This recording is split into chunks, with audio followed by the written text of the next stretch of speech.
All right, I think we're up and going. Good evening, and thank you for joining us, both contributors and audience. Just a few words about the way the tech is working here. So if you're watching this streaming on Facebook, the contributors cannot generally see or hear comments from you. We will be able to see those when looking at the video playback. Um, it's an odd sort of tech setup, and we're hoping it works out okay. So bear with us there. It has been nice to see so many of these contributors tonight. It's been a while. Just want to say, it looks like most of you guys, just from the gallery view, have done a better job with your COVID haircut than I have. So respect there. Thank you. Um, in general, please try to keep yourself muted if you're not um, the one speaking. Also from the audience, just to keep people um, able to pay attention as they go forward. Um, so, with those notes, welcome to one of the strangest rain openings that I've ever been a part of. Really for two reasons, not just because of the formatting that I just discussed, but also um, essentially just because of the time of the year that we're doing it. Generally, we publish in late May or early June, and this has been quite a year to get through, but I am glad to present to you a 2020 issue in the year 2021. So we got there, and we'll be getting started again. We'll talk more about that later. Um, as always, there's plenty of special thanks to give around these things do not happen on their own. So first off, I want to give notice to our student staff. Some of them are going to be contributing tonight. Not all of them can make it. Some of them might be in the audience. But Lindsay Bones, who was the taxidermist for our cover this year. Mandy Chrysler, who I believe also goes by Mandy Jewell. She'll be sharing some art with us tonight.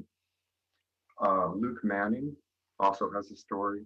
I believe he actually has poems this year in the issue. Luis Olvera, Kyle Taylor, and Elizabeth Winters, who will also be sharing a poem with us tonight. On top of that, other special thanks, people who came into our class to kind of help show students the sort of making the sausage aspect of publishing are Kim Rose Adams, Bill Dickey, who is in charge well, was in charge of the printing press that we use. Marianne Monson will also be reading tonight. Lucian Swearno, my wife Chelsea Vaughn helped out quite a bit with the cover, and Matt Winters, who is the editor of the Chinook Observer. On top of that, I definitely need to thank Nancy Cook, who gave us this time slot tonight and really made us press down and get this event started.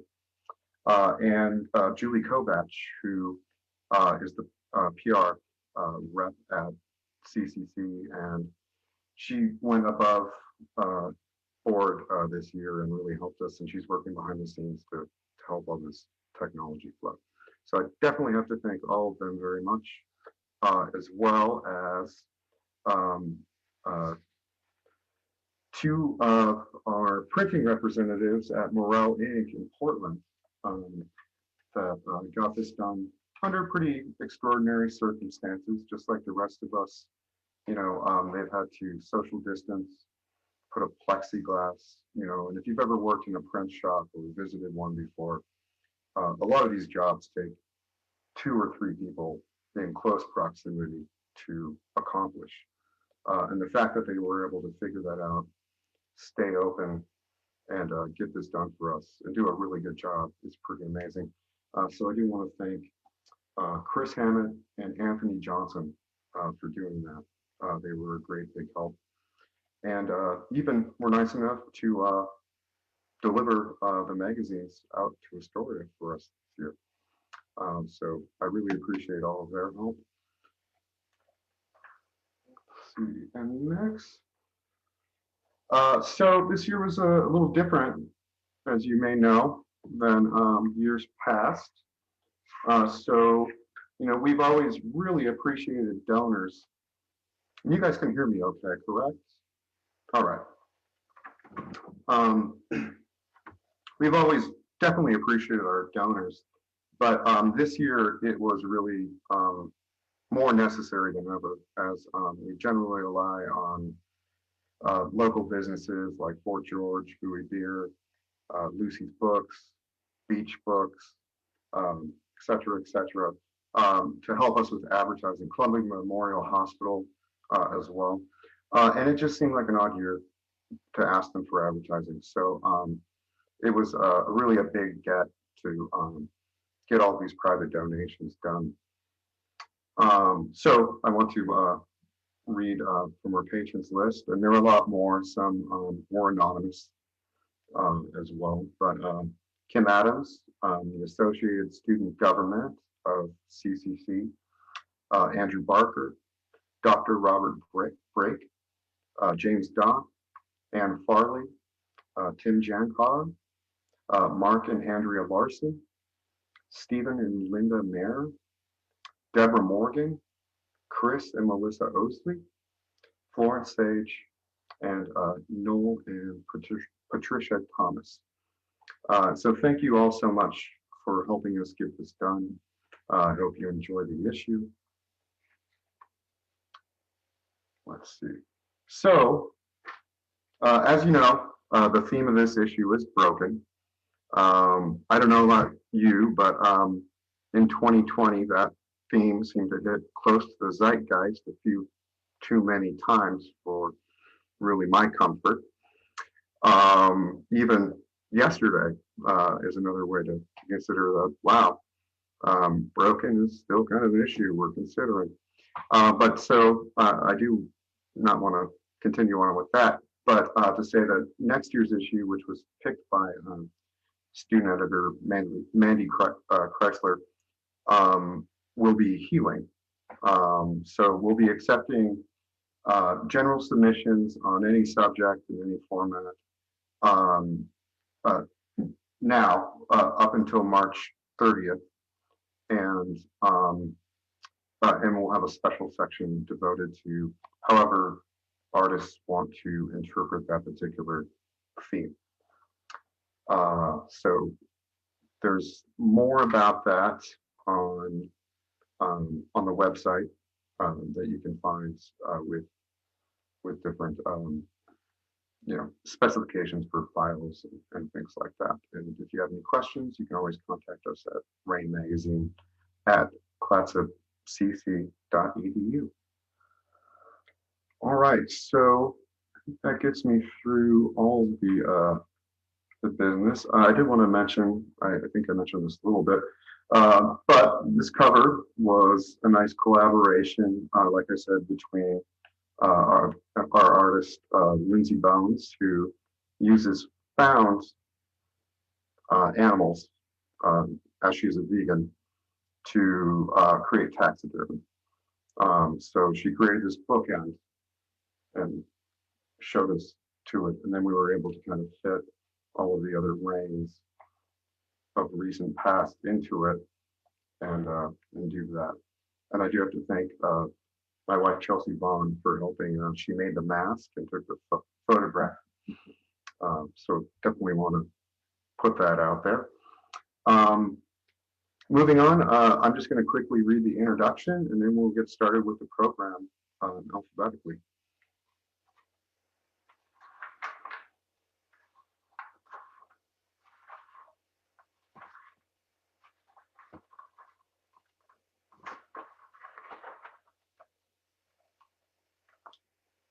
Okay.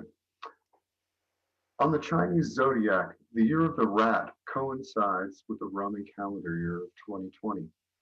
It is said that those born in the year of the rat are clever, creative, and quick to adapt to new environments, something we have all had to do in 2020.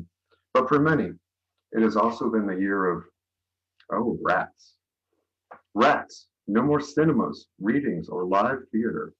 Rats. No more classrooms, dinner parties, coffee dates, or wine tasting. No more smelling fruit. No more handshakes. No more hugs. This is the year of toilet paper hoarding, covering our own butts before all else. This is the year of takeout and home cooked meals and food stamps. This is the year of a gazillion Zoom fails. Oh, I hope I didn't write that one in too early. The year of maybe I'll shower this afternoon. This is the year we defined who is essential and further defined ourselves in how we treat them, for better or worse. This is the year that we all looked like we were off to rob a bank or a stagecoach every time we walked into the grocery store. This is the year that space and time discombobulated from the human psyche. This is the year we will talk about for decades to come. This is the year we found cracks in everything and realized what had been broken for quite a while. When we first envisioned the theme issue on the concept of broken last October, which feels like 1,000 oozing eons ago, it was a bit of an inside joke due to the temporary impoundment of last year's Rain magazine shortly before our opening reading. Traffic stop, tow to St. Helens, rescue to Bill Dickey. We had many great submissions considering the boundaries of this open-ended topic by the time our submission period closed on February 15th. Then, a month later, the world took a hard left turn into the void. This is not to say that other countries had not pointed out the turn far in advance, but wow, it felt like we swerved quick, having missed the identifiable road markers. So, how then, when abruptly spanked into an alternate dimension, does one redefine the concept of broken? Well, like those born in the year of the rat, not to mention so many of our ingenious and darling local businesses, we got clever, creative, and adapted to the new weird. We reopened submissions in July to get contributors' recent thoughts, which are included here for the record. We reshot the cover photo to make sure our cover model, Diane, would be safe during public outings. Consequently, working with this extra time, we have a record number of contributors at 82. We decided as an editorial staff to forego the advertising from local businesses that we have long depended upon to make this magazine happen, as it seemed north of uncouth to ask businesses for money when they had to lay off more than 80% of their staff just to stay afloat. This brings us to what has not been broken by 2020, the Rain magazine community. It took some time to fundraise from private donations to make this issue happen, but it did happen, and it happened without having to compromise any artistic decisions. This is the magazine we wanted to put in your hands, encompassing two starkly different dimensions. One that commemorates all the strange this year produced and has yet to recede, but it's also filled with hope and pathos and all that other business that makes up what it means to be a damn human being. Enjoy. And it is still the year of the rat. Got a few more days. Hey, so thank you so much for listening, and let's get this program underway. So first off, we have Kim Rose Adams. Give me 1 second to share my screen. She's going to be sharing two different photographs with you and discussing those. Okay, ready? 1 sec, Kim. We're almost there. Okay. All right. You can get started talking if you want, and I'll just bring us up if you can. All right. So my name is Kim Rose Adams, and I live in Astoria, Oregon. I've been here for about 8 years, and I think this is like my sixth or seventh edition that I've been included in. So that's really awesome. I was glad to find this when I moved here as an outlet to share what I do and to kind of like get the regional feel of like the soul of the area with everybody's stories and experiences here. So this year, Ryan and the class included 4 of my photographs. And the first one that you're looking at is one that I shot in Cuba. I went to Cuba in January of 2019 by myself. That was when Obama had sort of cleared the way for us, and it was really nice to go there. I had been dreaming of going there for over a decade when I was a college student in the city of New Orleans studying photography. So to get that picture, I don't know, that was like a dream come true. So they chose this broken angel photo for the section, the theme section in the book. And I walked through, I think it was called Christopher, it was a cemetery named after Christopher Columbus in Havana, Cuba. And many of the statues had broken arms and wings, just like this one. But growing up in the city of New Orleans, we also had a lot of cemeteries and statues, so this kind of felt like a natural subject for me that I really enjoyed it. Had broken arms and wings, just like this one. So also, the next one, if you want to switch to that one, Ryan, the image on page 11. So that photo, I shot that one when I was in Washington last summer. I was working in shipyard in Port Townsend, getting ready to sail to Juneau, Alaska, and that trip didn't happen. So instead, I went around the Olympic Peninsula and went back to one of my favorite places, Cape Flattery, and I just feel like this whole region in the Pacific Northwest has such beautiful places. And I hope that everybody who's physically capable can get out there and see these places because they're just like magic to me. And so for the people that can't get out there, they can see the photographs and still kind of enjoy what we have. So, so I started my own business in Astoria about 4 years ago, and I've been able to sell my photography and use my photography to design products. And so I sell on Etsy, and then I sell locally. I do some of the holiday events. And it's really been an amazing place to like sort of start a business and be in Astoria because this is one of the coolest communities I've ever been in. And it's taught me a lot living here. And the number of people I call my friends keeps growing and growing. So I really enjoy being here. And I wanted to thank Ryan for all of his hard work on this issue. And that's about it.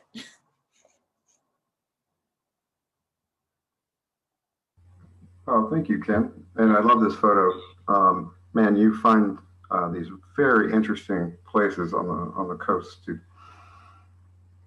uh, to to shoot. I'm not sure I could actually get out there. My vertigo. I was actually, yeah, I mean, not to scare people, but I was standing about 3 feet away from the edge of a cliff to get that shot. So sometimes you just have to go a little farther than the next photographer to get the shot that they don't get, and that's kind of how I operate. So it's it helps me find and see things from different vantage points than where you see like 10 cameras already set up. You just go like 20 feet this way and down and close to the edge, and it's like a whole different view. Excellent. Hey, well, thanks so much, and thank you for sharing. I know it's weird to not have applause or anything like that. We're just going to have to look deep within ourselves and get thumbs up when we can. Yeah. But let's see. Have a good night, Kim. Let's see. Is Karen Bain here? Is she ready to read? Say it again. I'm here. Can you hear me? I can. Yeah. Oh, that's lovely. I'm Karen Bain, and I'm doing a poem called I Can't Find My Dad. I can't find my dad. I haven't seen him in weeks. He's laying there in the living room, nowhere to be found. Angry guy lives with us now. Delusion man. Hallucinating Hal. Friends of Mr. Parkinson. I don't like these men. They're unpleasant and difficult and heartless. I clean them and change them and dress them and feed them. It is my duty, my honor, my bane. Angry guy took a swing at me. Delusion man thinks he can walk, and hallucinating Hal breaks my heart. I can't smile. I try, but my heart won't shine out my eyes. Can he see me? He won't tell. He cannot speak. A gift from Mr. Parkinson.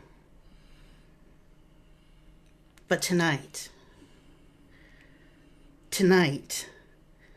caught by a glance, looking eye into eye, we speak the words we cannot say.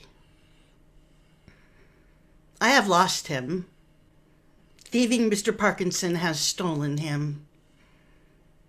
But before he left, for one brief moment, I found my dad.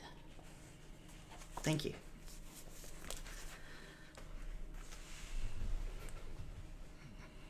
Thank you, Karen. That's an excellent poem. Thanks. Okay. Let's see. Sorry, I kept the screen up there for a little bit. You have a very nice background, so I'm sorry that it was minimized for other people. Let's see. Jan Bono, are you ready to Jan read? Bono is in the house. You bet. All right. Thanks. I'll turn it over to you. And thanks for holding this. I know it took a act of Congress, and well, maybe not that, but quite a few other things to get it on the road. And I really appreciate it. I'm just thrilled to be here. Actually, I'm thrilled to be anywhere where I am excited to wear earrings, because it's been a long time. You take your mask off and the earring goes flying, and there's really no point. So it's a fun thing. And I'm starting my time now on my little timer. And I promise not to go over. I'm reading a poem from page 18. It's called Museum Pieces, and I'll be reading another small piece that goes with it right after. Even in another land, their universal language prevails. Arms folded tight across his chest, toes tapping, deep, voluminous sigh. It's time to go, he says. She stands transfixed before the showcase, unwilling to meet his gaze. So soon? She longs to explore this culture, this world, the history of these artifacts. It's time to go, he says again. Turning, he walks out the door. He has spoken. This time the sigh is hers. He's right, she decides. It is time for him to go. And the second one is on page 83. And it is connected to that poem. It happened in sequence about 2 months later. And it's called Best Date Ever. August 8th, 1988. A gorgeous early summer morning, and I arose to the stillness that encouraged me to sit in silence and allow my inner poet to speak without distraction. I fixed a cup of tea, settled myself at the dining room table, and stared out the window. My heart was filled to overflowing as I watched 3 deer, a mama and twins, eat buttercups on the front lawn. How idyllic, how serene. 8 of 88. I picked up my pen and my steno pad and wrote for some time, arranging and rearranging words, enjoying the discovery of different combinations and layouts on the page. I was pleasantly satisfied with my endeavor when my then husband came clomping down the hallway. Good morning, I said softly, not wanting to break the magic of a beautiful new day. Come back to bed. In the quiet, his voice reverberated like a bellowing buffalo. You know I don't sleep good when you're not there. I forced myself to overlook the poor grammar. I've been wide awake for a couple hours. I smiled. And I've been writing. I pushed the paper across the table for him to see. It's a poem, and I think it's kind of good. He slapped his hand flat against my words, and he drew it into a fist, crumpling my poem into a wadded paper ball. Until it's published in a book, it's just junk. He turned and threw the paper into the fireplace woodbox. Now come back to bed. I held my ground. My next word shocked us both. I want a divorce. You want a divorce? He bellowed again, this time in disbelief. A divorce? A divorce? He snorted. Over a fucking poem? No, I shook my head. Not over the poem. But I'll always remember this moment as the sprinkles on the frosting of the cupcake of my discontent. I sat up a little straighter, my spine becoming stronger with use. He glared at me and repeated his mandate, spitting the words into the air between us. Come back to bed. No. I shook my head again. I'm serious. I want a divorce. This marriage isn't a healthy place for me. It was a mistake from the beginning. This marriage is just fine, he countered. We're fine. And if it ain't broke, I abruptly held up my hand in front of his face as if to physically stop his words. We're not fine. It is broken, and I want out. He took a step back from the sheer force of my outburst. Then he shrugged and turned to go back to bed, throwing "suit yourself" over his shoulder. I'm sure he never thought I'd go through with it. Never thought I'd have the nerve. But the very next day I saw an attorney and filed the legal papers. And 5 months later, authored under my birth name, that poem was published in the Sunday supplement of the Oregonian. 8/8 of 88. One of the best dates of my life. Thank you. 422, by the way. Well done. No, I love those pieces. I also just keep wanting to read the poem that was actually published in the Oregonian. Ah, well, Yeah. someday maybe I'll submit it to Rain. Excellent. Well, thank you so much, Jan. Let's see, is Mason K. Brown out there somewhere? I can't see everybody. Thank you. My piece is on page 45. Excellent. My piece is on page 45. Inevitable change.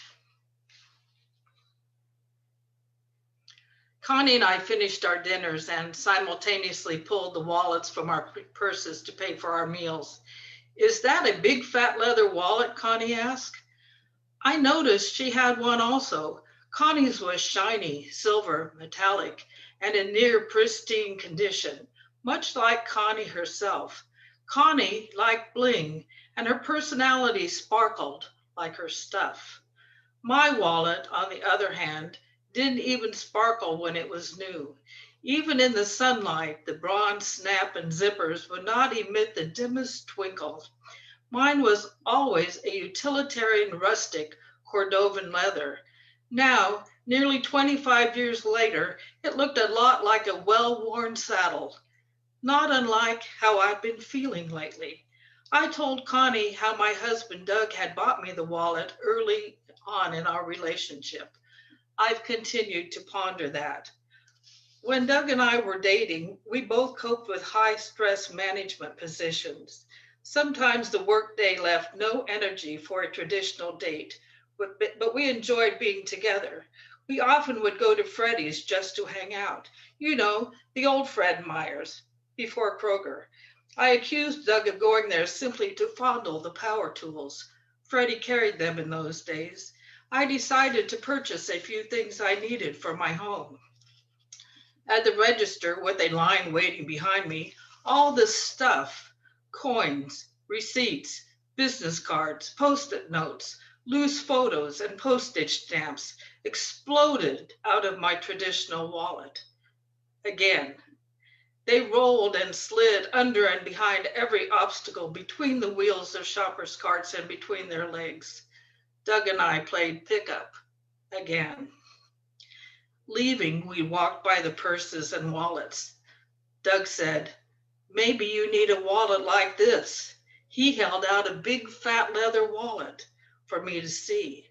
I rolled my eyes, thinking to myself, men just don't get it. My life is kept in my wallet, and you keep your life in your pockets. On the next gift-giving occasion, Doug gave me that wallet. Doug died in 2015. Our marriage endured its share of frays, glitches, and unraveled threads, making these memories bittersweet. While Connie and I sat discussing our wallets, I noticed in nearly 25 years, there was not a single rip or tear or snag in the wallet's leather. Not one stitch had broken or come loose. No matter what I crammed within its nooks, folds, and compartments, it continued to keep my life within reach. Maybe Doug did get it after all. The next afternoon, when I came home from running errands, I opened my aged leather wallet, and the snap closure came off in my hand. That night, I went back to Freddy's in hopes of buying a replacement. 2 decades of technological advancement brought change to my favorite wallet. The leather option had been replaced with a material upgrade to provide extra security. My new big fat wallet offered RFID blocking protection. I would have preferred the sense of long-lasting confidence provided by leather. Thank you.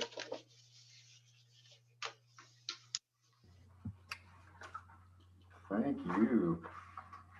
I think my favorite line in there is Connie liked bling and her personality sparkled like her stuff. It's great. Connie likes that line also. Excellent. All right. Well, thank you so much. Sorry, I'm not trying to look at my phone like I'm bored. We're doing behind the scenes stuff to make sure everything's working okay. All right. Martha Clarkson, are you still around? Yes. Excellent. Right here. Nice to see you again. Good to see you. Thank you for having me. It's always such an honor to be in this magazine. And yes, that's probably everybody's thinking, would love the cover. It's amazing art. Do you want to put my photo up? Yeah, that's what The I'm first- doing right now. We're going to start with the car. Yeah, You want to start with Gone? Okay. either way. I don't. Yeah, sorry. I'm only so Zoom technical, but here we go. All right. So I am a writer. And my name is Martha Clarkson. Hi, I'm in Kirkland, Washington. I'm a photographer and a writer. And this photo is from the fires that went through Sonoma 2 or 3 years ago. And though it's from that years ago, I thought that its hollow and desperate mood really evoked what everybody has felt at some point in this pandemic. You want to go to the second one?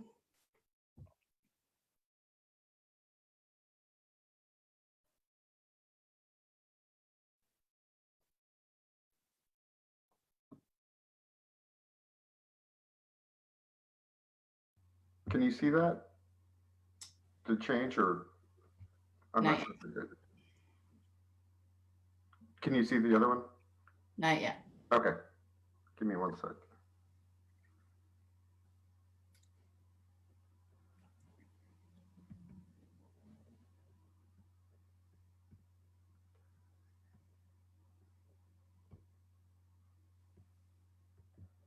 There we go.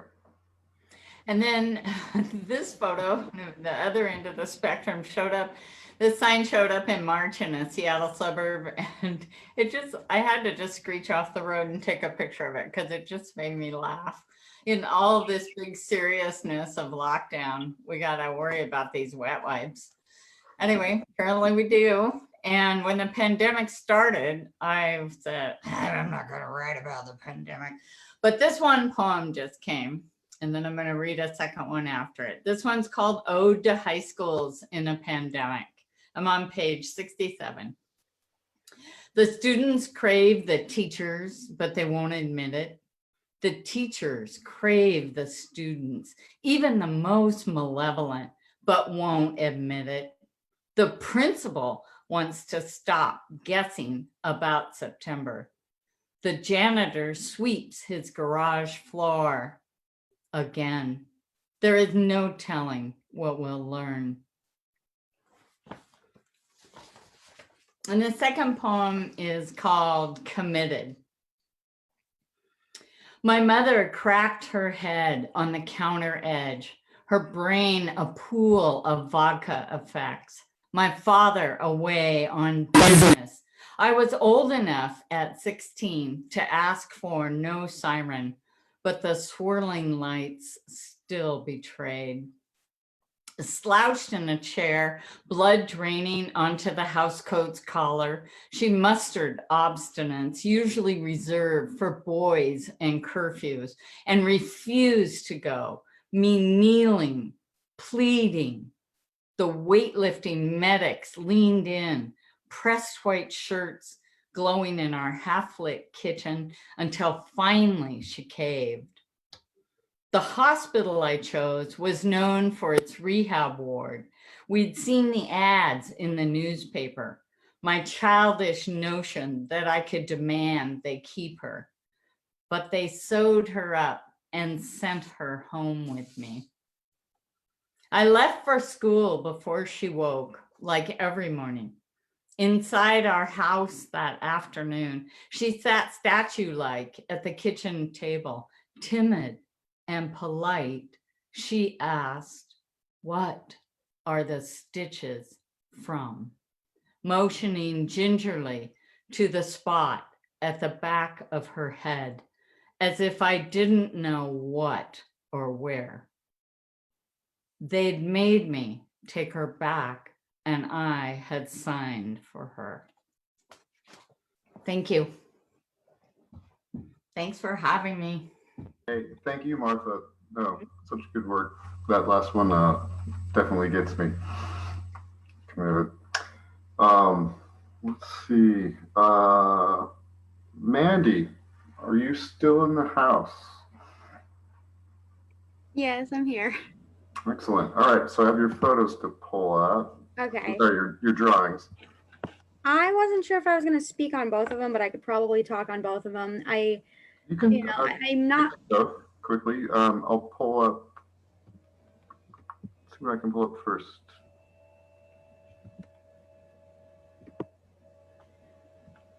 Whichever one. All right, having a few technical difficulties. Give me 1 second. That's fine, Ryan.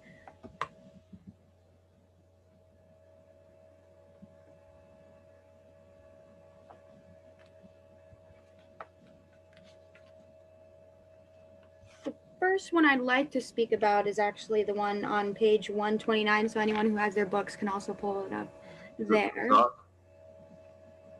Is that facade? Yes, facade. Yeah.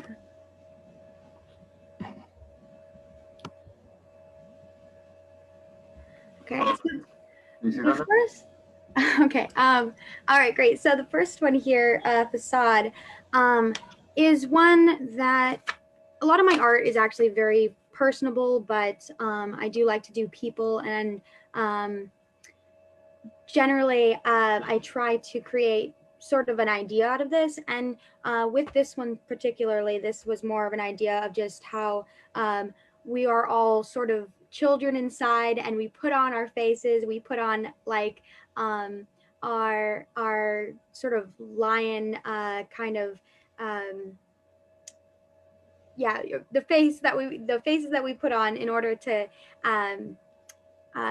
be a bigger character than we like think we like really are. And it sort of helps us out, and that's sort of the front facing thing that mask that he's holding up here. And he's got sort of a childish body of sorts, because he's, in all honesty, he's just a kid inside. And additionally, there's like I think other forces that sort of influence us, and that's sort of the background images we have here. By the way, I forgot to introduce fully, where I'm from. By the way, I've been going to college for 2 years now, and I've kind of created some ideas, and this is as far as I've gotten. and it's the first time I've been published in a magazine, so it's kind of an exciting experience for me. So that's the first one here, Facade, one of my favorites. And then the second one, Ryan, if you want to put that up on page 143. The other one, Miss Mind Atlas.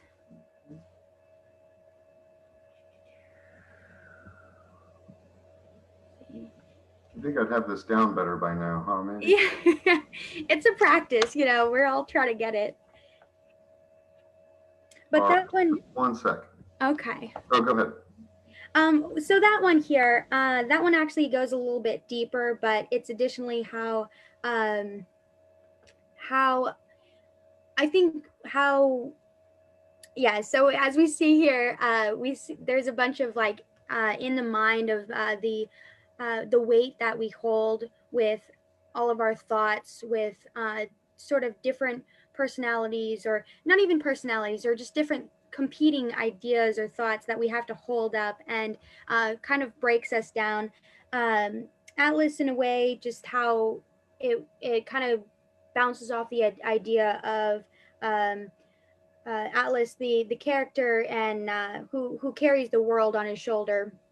But in this form, it's just the thoughts, the mentality that you have to carry fully, and sort of how it breaks you down in ways. But another one that's more on the broken theme, and it sort of encompasses just like some ways how our mind can kind of break us down, or our internal demons, as I sometimes like to express it in my art. So but that is Miss Mind Atlas, and it is one that I tried to recreate twice, but the second one came out pretty well. Pencil is the medium of this one, and that's generally what I do is pencil and ink. And yeah, that's the second one there the second work of mine that's ever been published. So yeah. Congrats. Who are some of your influences, Mandy? Well, let's see. There's this one person called Moxie. I mean, I don't know.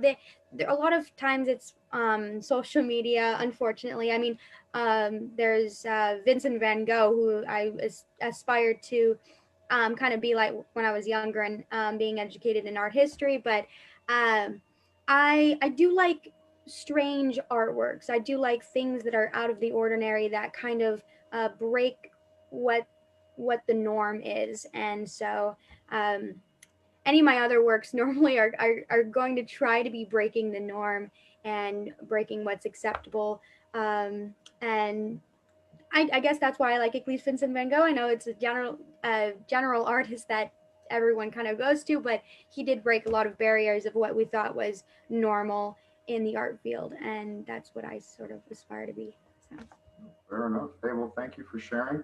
And for those of you who don't know, Mandy was also one of the student editors for Rain this year. It was great to have her in class. Thanks, Mandy. You're welcome. All right. So next up, I have John Simonello. How are you doing, John?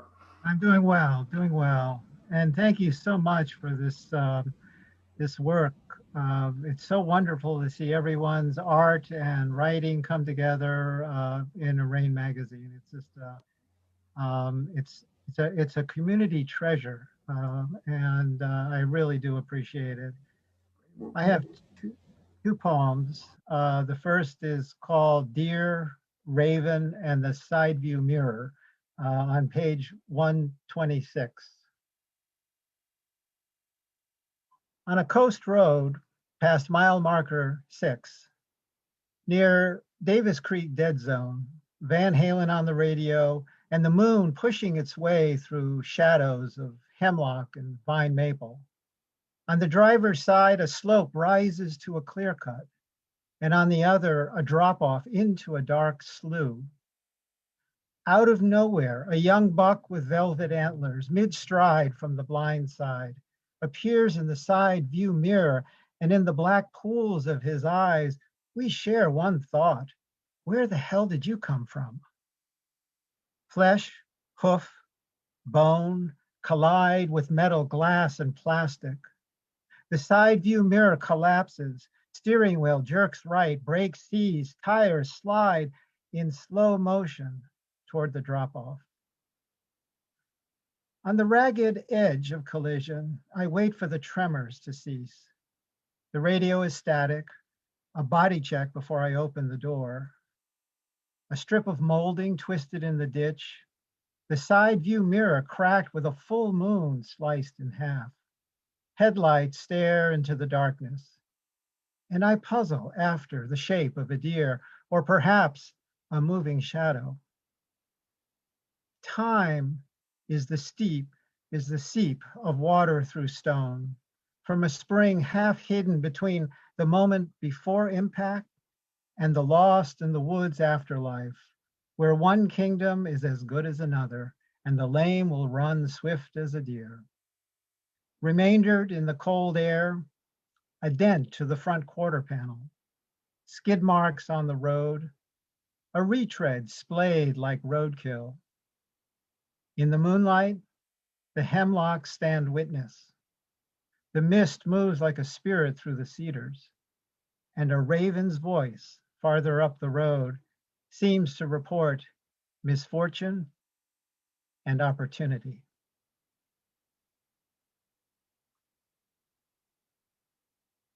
Thank you.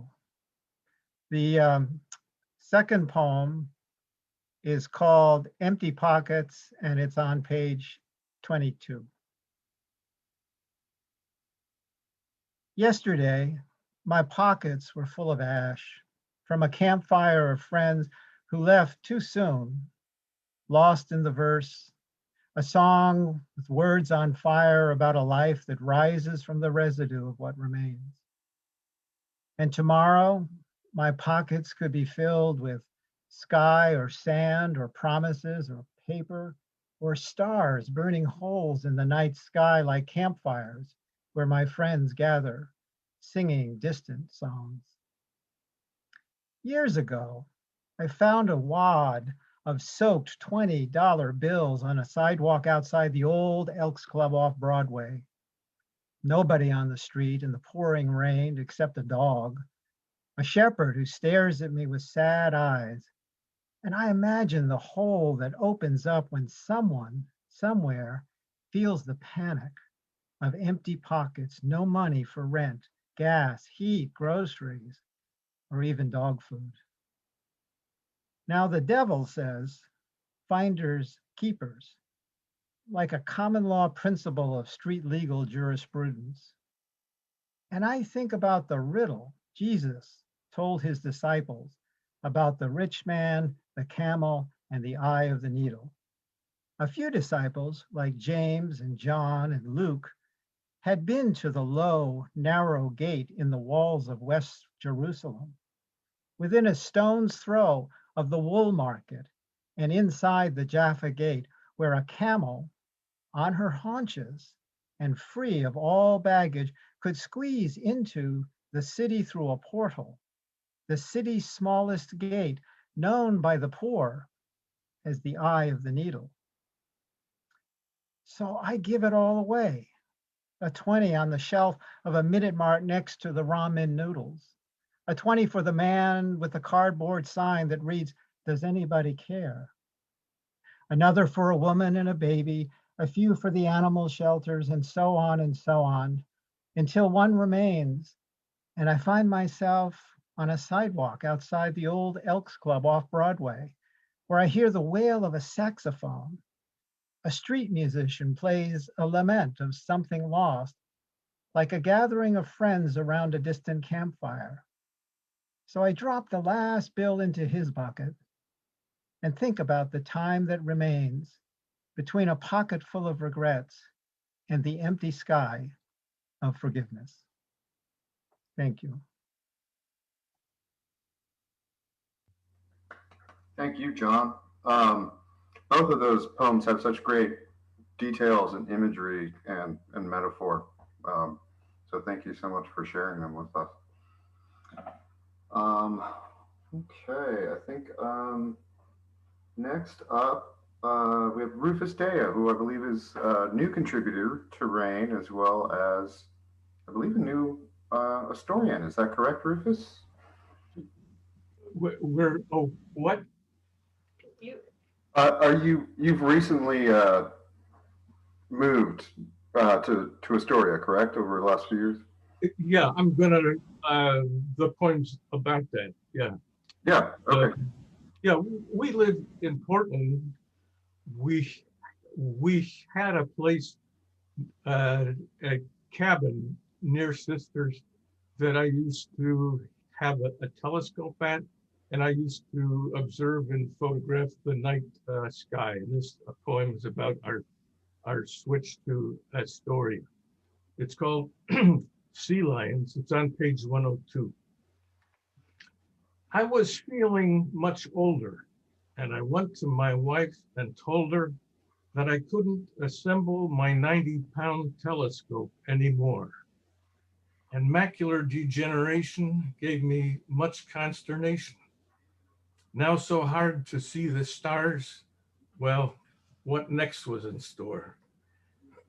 She took it in stride, and then she replied that she, our only driver, felt our high desert cabin was too distant by car.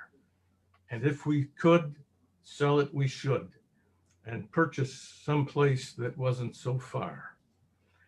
And so we discussed it, and from the mountains we readjusted and found a picturesque place on the coast, a condo in Astoria, not quite euphoria, but offering some things we now enjoy most. And now I must be truthful, though we're far from youthful, we find nature an amazing thing to behold. In Astoria, it started with sea lions, those unruly saltwater sirens, about 300 of them on the East Mooring Basin dock, all told. I don't know how they got to me, but their bleeding orcs went through me, and I slept better than I ever had before. Perhaps it was the empathetic feeling that I found appealing, a feeling that we share this life together that I could not ignore, and the feeling that they're keeping visual, doing something beneficial, intensified this linked together notion. The bleats were reassuring, and through the night enduring from these beasts in the briny, deep, wide ocean. But one day in June, close in date to the full moon, those beloved orcs, I heard no more. So I wrote the city manager of Sea Lions, likely no amateur, on behalf of my newfound friends to implore. Because in asking around, I'd heard, to me, a complaint absurd, that orking sea lions were a menace to the ears. But Jen, the lady who wrote back, assured me there was no attack or untoward behavior toward my friends, calmed my fears. She explained that June is mating season, and only for that reason, the sea lions, all male, head south to California to see their lady friends. And that if I will be forbearing, in a couple months, they'll be back sharing the dock of the East Mooring Basin before the summer ends. So the sea lions in August indeed returned. I needn't have been so concerned. And their orking still puts me to sleep. And now I reflect and admire the things that nature can inspire. Falling asleep to the sounds of sea lions, no need for counting sheep. Hey, thank you, Rufus. Thank you for contributing to Rain. The student editors really enjoyed that poem. Thank you. They got quite a kick out of it. Yeah, thank you. But thank you very much. Let's see, is Rye Downey around? I can't see everybody.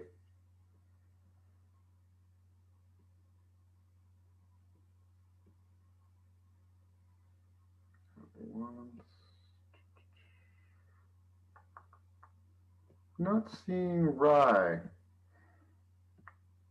I guess we'll move on. That would bring us up to James Dott. How are you doing, Jim? I am doing well. Thank you very much. Yeah, thank you again for your contributions. How many years does this make it? Oh, I don't know. It's a lot. Probably don't want to count anymore. Fair enough. Birthdays, you know. I have two in here, but I'm just going to read the first one, which is on page 12. Duet for the time being. How it ends. Fading slowly to black, the one we are following vanishes around the bend. In the forest path, a maple's last leaf falls, then quiet, softening with rain above the trees, a wedge of swans winging north, low southern sun through broken clouds strikes each body, astonishing the light with its own brilliance. The astonishing light strikes each body through broken clouds, low southern sun winging north, a wedge of swans above the trees, softening with rain, then quiet. A maple's last leaf falls. In the forest path, vanishes around the bend. The one we are following, fading slowly to black. How it begins. Drawn out of darkness, an inhaled breath, wind awakening the waters, wave face rising, rising, first gull's call, the one we were waiting for, beckoning from the bend in the path, laughter, slices, silence. The starting note of song, our voices lifting, falling, the chuff and flare of match struck on stone, astonishing the light with its own brilliance, the astonishing light of match struck on stone, the chuff and flare, our voices lifting, falling, the starting note of song, laughter, slices, silence, from the bend in the path, beckoning, the one we were waiting for, the first gull's call. Wave face, rising, rising, wind awakening the waters, an inhaled breath drawn out of darkness. Thank you, sir. So well done. I have to say, I'm really glad we were able to design it this way to get one of these on each page. Yeah, I appreciate that. Why did you decide to go with the ending before the beginning? Just wondering. I wrote it first, and then I decided it was, well, I write a poem every year for a gathering of friends out at the Brownsmead Grange. So I wrote that, and I thought, well, this is too dark for for Thanksgiving. So I sort of thought I had more to say, and I did. So I wrote the second part, and I thought it worked to be in that order. Hey, thank you very much for sharing, Jim. You're welcome. Thank you. Let's see, is Kat Dudley around?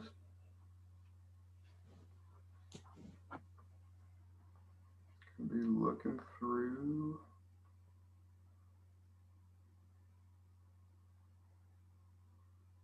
Okay, I don't see Kat either. Which would bring us to Anne Farley. Thank you, Ryan. Hey, thank you. Nice to see you, Anne. Yeah, it's good to be back. My poem is on page 48, and I kind of cheated. Well, I wouldn't call it cheating. The title of the poem is Love Song for Rain. So there was really only one journal I could send it to. and they were kind of obliged to accept it. Love Song for Rain.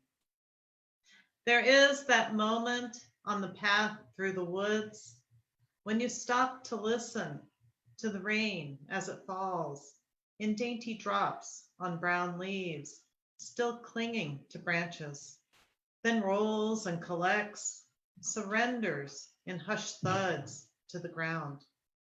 A song sparrow hunkered in the bramble gives a tentative trill, waits, warbles again, his unwavering want.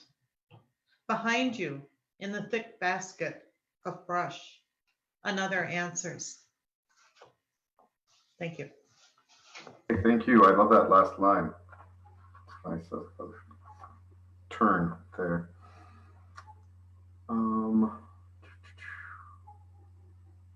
Let's see. Is Kate Gable around? All right, we might have lost a few people, or they didn't show up. Alyssa Graybeal. Yes, I'm here. Oh, excellent. Let me pull up your picture. Okay. Hi, everybody. Thank you, Ryan and Rain staff, for such a beautiful issue. So I might be the only person, but I, for one, am very happy that this is a virtual reading, because I have been horizontal for since August, and I had a series of strokes after an artery dissection. Oh my. So this is my first horizontal reading, so I'm basically presenting from my bed, but and I mean, it's a thumbs up for accessibility, so yay for that. There are pros and cons to everything. I also wanted to make a quick announcement that I just found out, it's really exciting. I just found out a couple months ago that I wrote a book of essays about living with chronic illness, and it won the Red Hen Press Nonfiction Book Award. So it'll be out in a couple years, and I'm really excited. But also thank you. 3 of the essays that are in the book were first published in Rain. So I published in Rain for the past, I think this is my 4th issue. So that's lovely. So I just wanted to send out another thank you to Rain for being such a big part of the creative ecosystem here. And yeah, okay, so I will get to it. I am going to read from Fold Bathtub, and I'm just going to read the first part and let you guys finish on your own. Okay.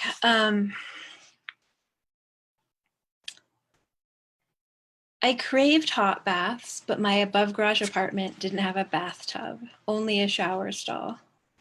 I told myself I'd be able to survive without a tub because I loved the apartment otherwise, with its open layout and windows that looked onto the rustling tips of hemlocks.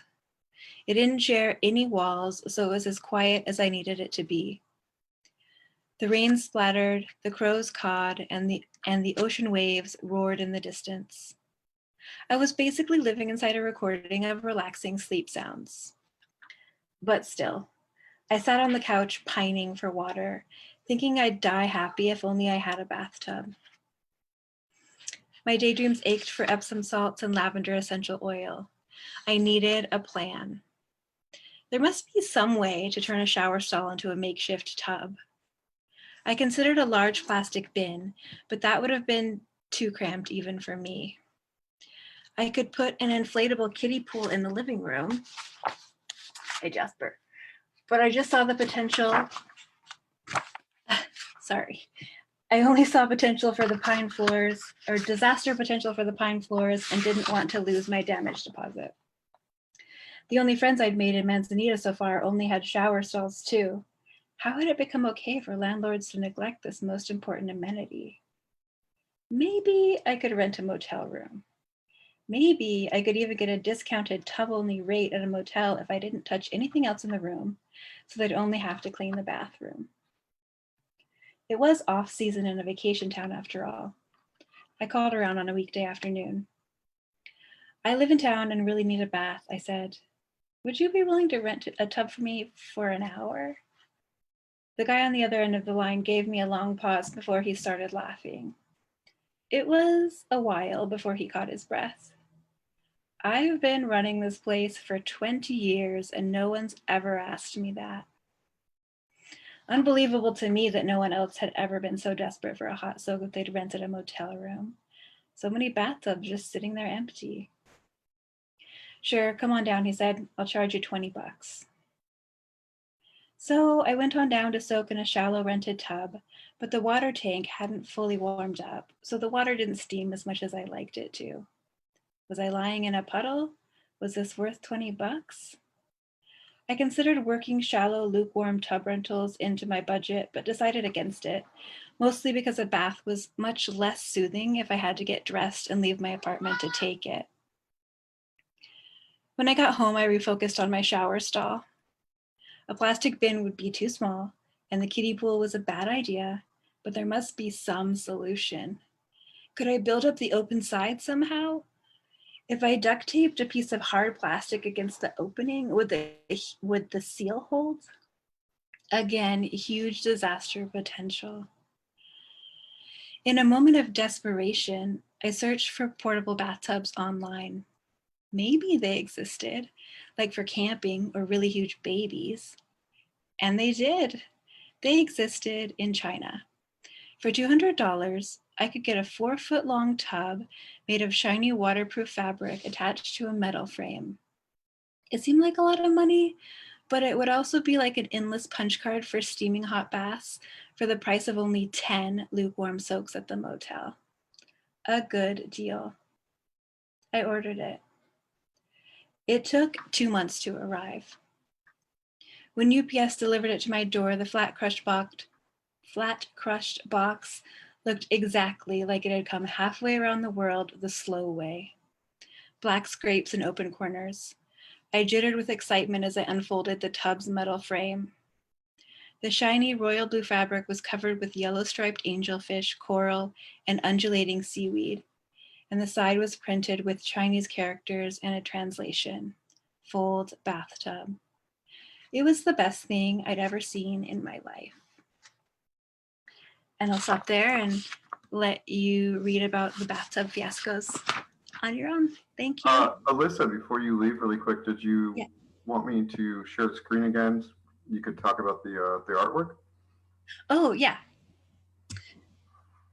So this did not prepare to talk about the artwork, but I can say a bit about layers in it. So the background is thread, and I usually do the thread first and then watercolor over the top.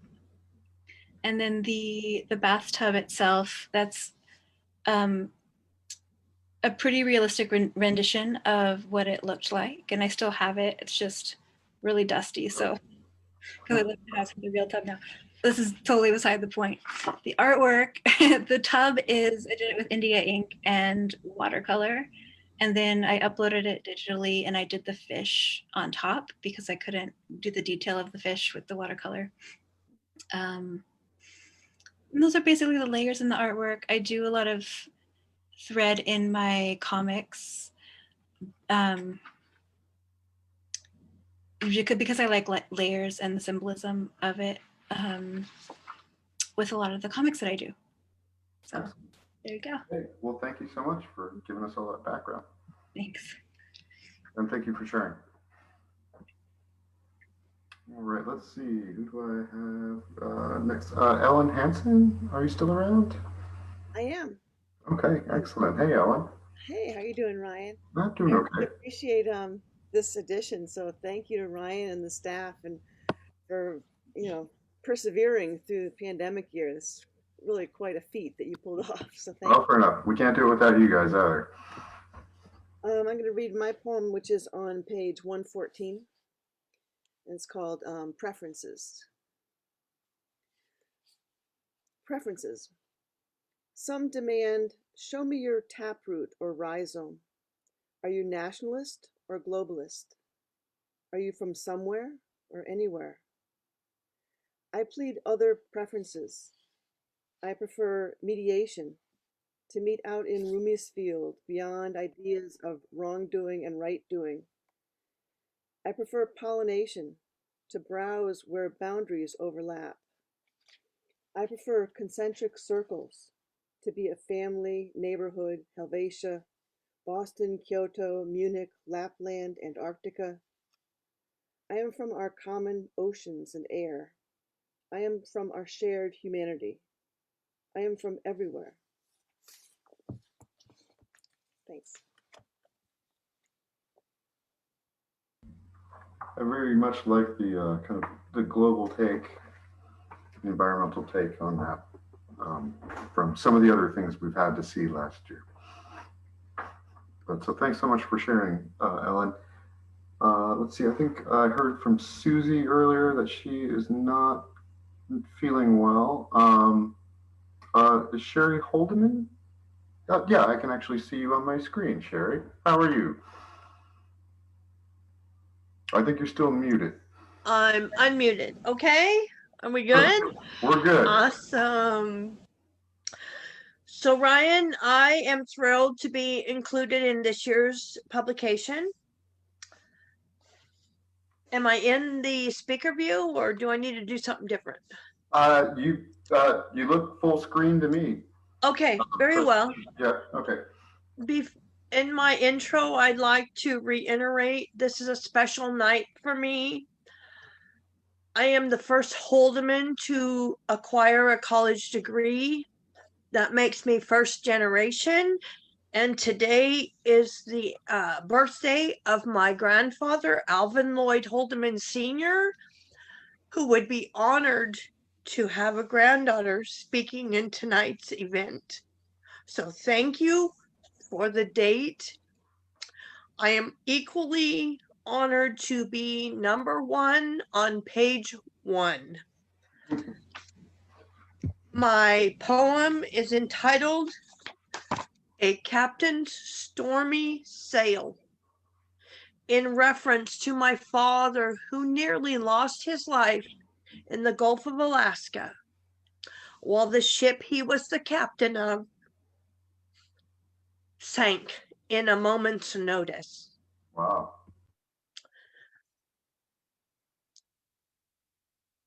Equally, my father would be very proud, not only to have a scholar in his legacy, but to know that I was published. Like a sturdy ship in a mighty storm, she held her steady course, not letting the trenches of the sea detour her gaining home shores. The path isn't always straight, you see, when navigating nature's force. Quietly, she'd steady the wake, crashing waves against the doors. Never minding fears, hence God's trust, always a reliant source. Thank you. It's an honor and a privilege. Thank you. Congratulations on both your graduation and your first publication. Thank you. You can only do more from here, right? That's right. And I'll be submitting for the next edition. Well, Thank you so much. Have a good night. Thank you. Let's see. That brings us to Gabrielle Jones. Are you still with us? I'm here. Excellent. You butchered my name, dear. It's Jabrielle. That's okay, though. So mine is called An Astorian Kitchen. If you'd like to follow along, it's on page 99. This is also my first experience being published. And many moons ago, it was 19 years ago on December 20th, my kid sister, who I'm almost a decade older than, tragically and unexpectedly lost both our mother and father when we were children. I was on the cusp of being an adult, but my kid sister was only 10 years old at the time. And I know that she's tuning in on Facebook Live. So although I wrote this about healing finally from the loss of my mother, I dedicate this to my kid sister, who is probably the best friend I ever had. Now, without further ado, an Astorian kitchen. My mother's kitchen was a place that was ordinary, mundane, stale, and boring.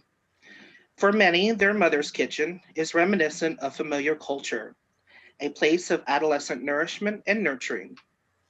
The few and far between moments that my mind reflects on my childhood are always inadvertent ones. By the time I was a senior in high school, I had already lost both of my parents, and the experience of any sort of culinary rite of passage never took place. This was an extremely unfortunate missed opportunity that could have enhanced and enriched the few memories I do have. My mother, Vonda, was a career centric woman and the least domestic person I knew.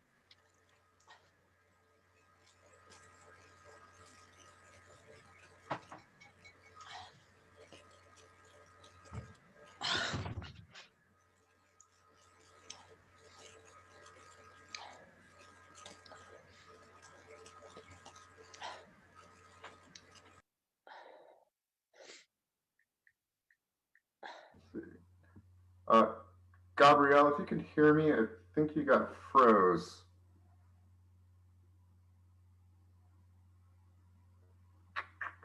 Um, well, let's see. We can kind of keep things moving, and if Gabrielle comes back, we can let her get started again. I think it's probably the best use of time here. Let's see, is she back?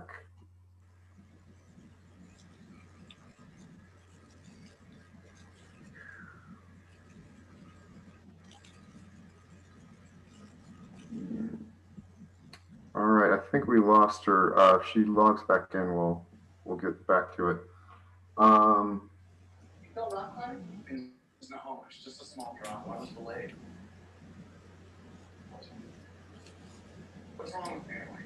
What's your latest?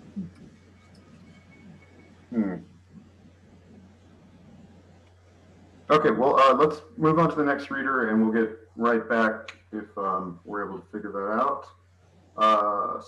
Phyllis Manning, excuse me. Are you there? Are you muted?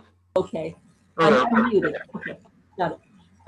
Hi, I'm reading from Manzanita, and I enjoyed the issue. I'm going to read just a short poem on page 15. It's in a motel room above Old Town. Sounds great. In a motel room above Old Town, Bandon, Oregon. My husband and I look down from our window over the harbor and town. Land arms reach, but don't connect. Piers jut out, fishing boats sail in. The lighthouse stands fast on the hard edge of a jetty, its likeness stamped on bricks of cheese made here before the factory closed. New-looking storefronts remind us in the 1930s, Bandon burned. People jumped into the water from dockside. Concrete collapsed. Pilings loomed without buildings or streets. At twilight, red lanterns blink on. Christmas lights in the Bandon card and gift shop cast a cranberry glow. We talk about the disconnections at home, the child who keeps running away, how to escape one problem after another.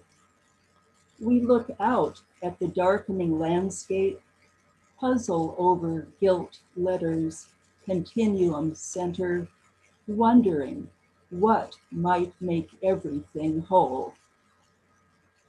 Excellent. Thank you, Phyllis. Thank you. I love that poem.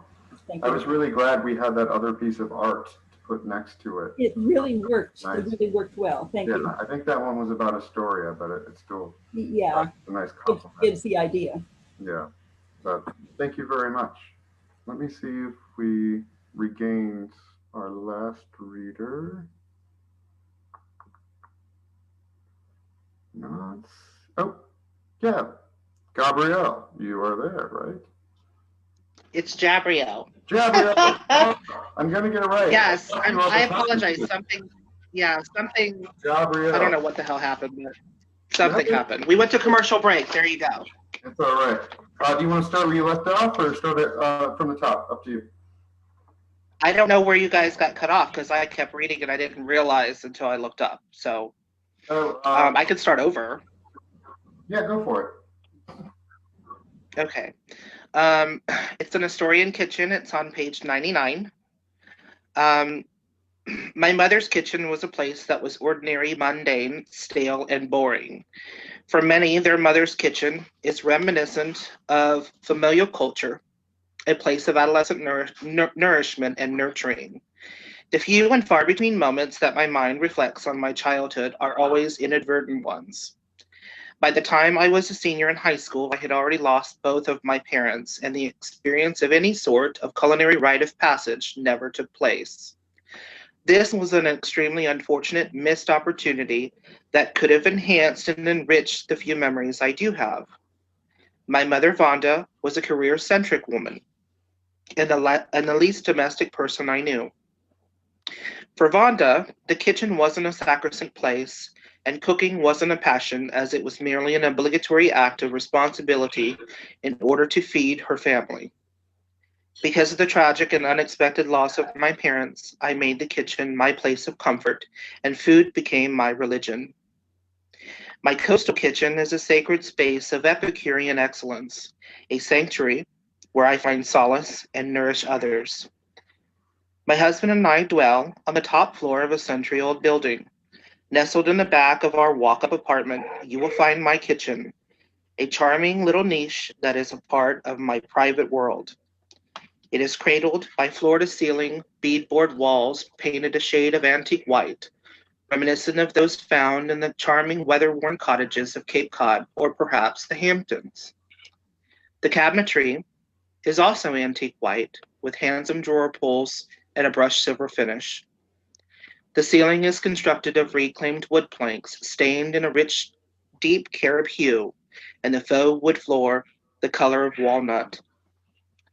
The walls are adorned with various mediums of art, such as vintage food ads, upcycled hand-painted shelving, houses my collection of unique salt and pepper shakers of different birds and blue-spode footed coffee cups, and art created by my 3-year-old niece, Aubrey, for my birthday. These pieces are her first foray into painting, and I feel privileged to be her first private gallery.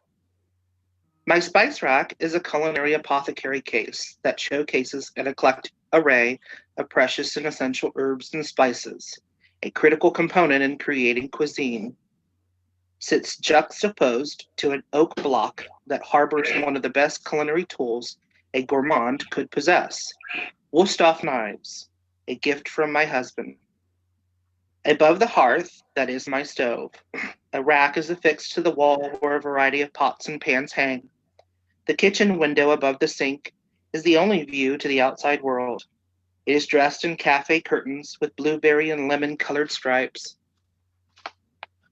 Although it is the only source of natural light, the warm, heavenly rays gleam and glisten off the cookware's carefully scrubbed patina that sparkles with perfection.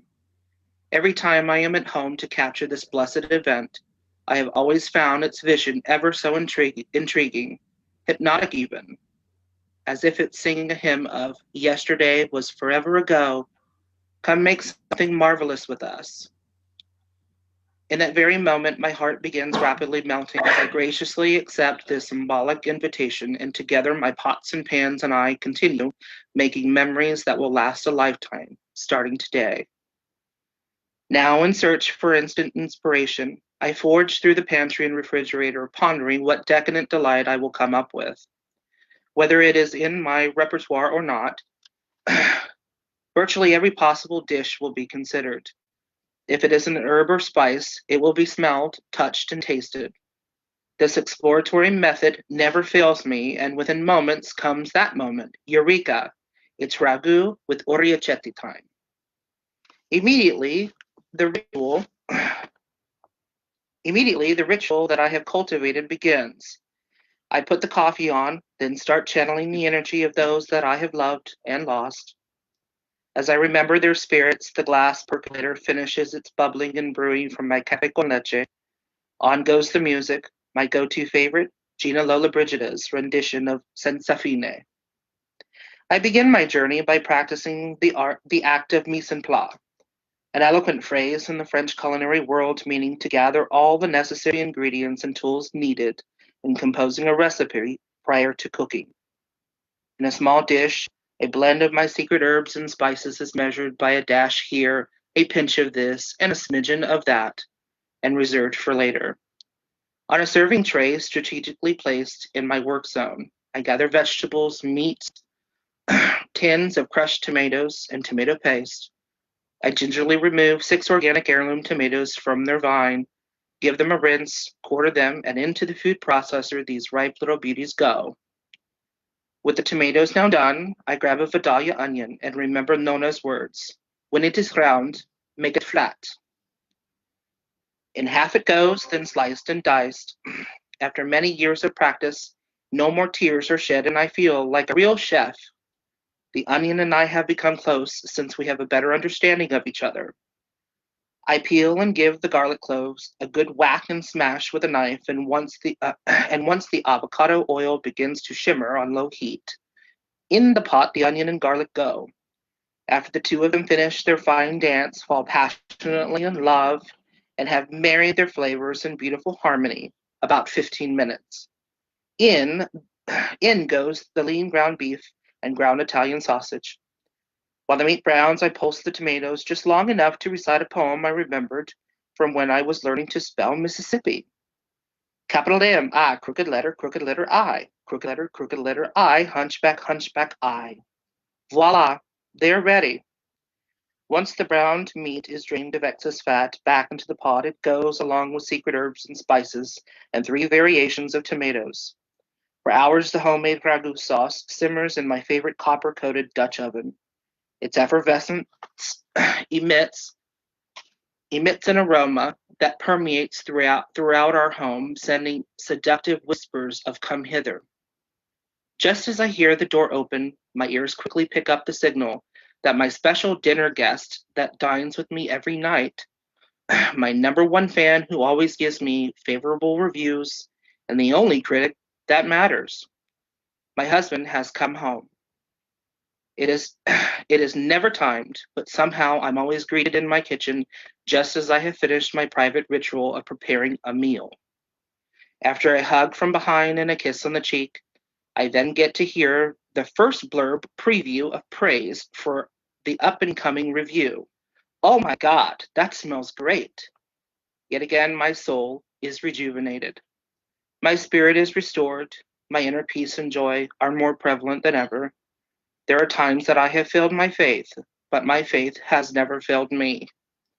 I have learned that taking care of me is important, and now every person I end up knowing is able to receive the very best of me. It has been nearly 2 decades since Vonda has graced this earth, and it has taken just about that long for me to mourn that significant loss. She had a certain way of being in this world. In her brief life, she became a heroine for many people and showed her demonstrative nature in other ways.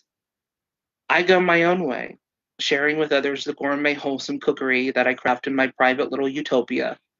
One of the most profound experiences that I am immensely grateful to have. It is how I bestow my love and affection towards others. I finally have a much better understanding of who my mother was as a person. No matter where this life of mine takes me, I am comforted in knowing that I will always be able to look back at the healing, growing, learning, and loving I have experienced in an Astorian kitchen. Thank you.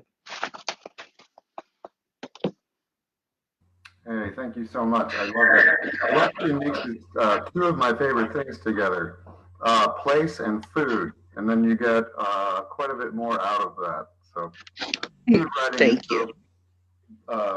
can be, well, very appetizing. Let's put it that way. Thank you. That's a real recipe, by the way. Oh, I bet. Yeah. That's always a bonus I like from novels. Haruki Murakami has a lot of recipes in his books. Sometimes I've tried to cook them. It's kind of a fun. Yeah. But thank you so much. So we're on You're to welcome. Thank you, everyone. Patra Bernetto Monroe. Are you still around, Patra?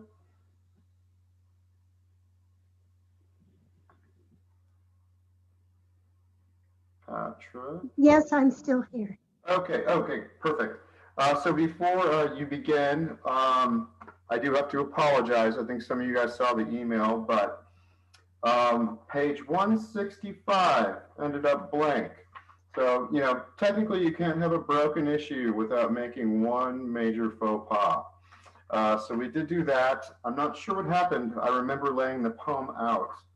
We have it in the table of contents, but I only learned just a few days ago that Patra received this, and it was a very important poem to her, and I just felt god awful that her poem was on a blank page. Fortunately, Patra was very gracious about all of this. I believe you said it was a cosmic joke. Yes, I had a good laugh about it. Okay.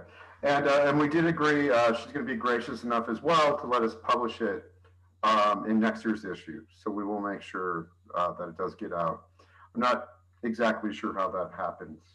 Somewhere between editing, design, and proofing, and going to the printer and coming back, it got lost. But thank you for being so kind about it. And if you guys are quick with your handwriting, you could probably fill that page in if you follow her here. But you'll see it in print next year.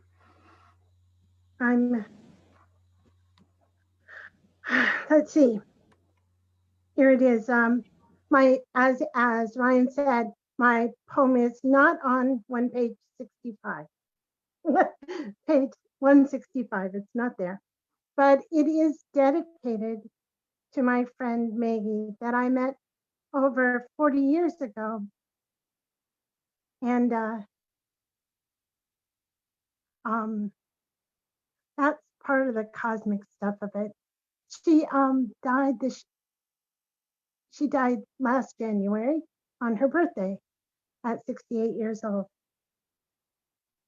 And so this is my poem for Maggie. Particles of light.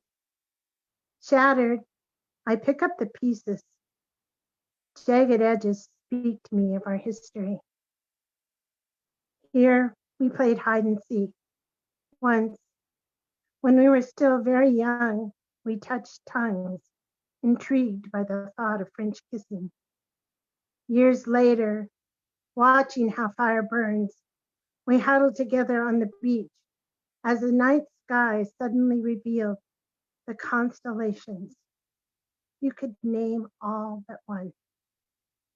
Scattered like the stars, I picked up your ashes, knowing the dust and the sand aren't you, but holding them just the same. Thank you.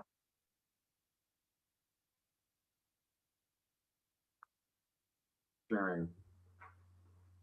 And like I said, we will definitely get that. In fact, if I find the page that I had it on originally, I will just print it out and send it to you until we get it in next year.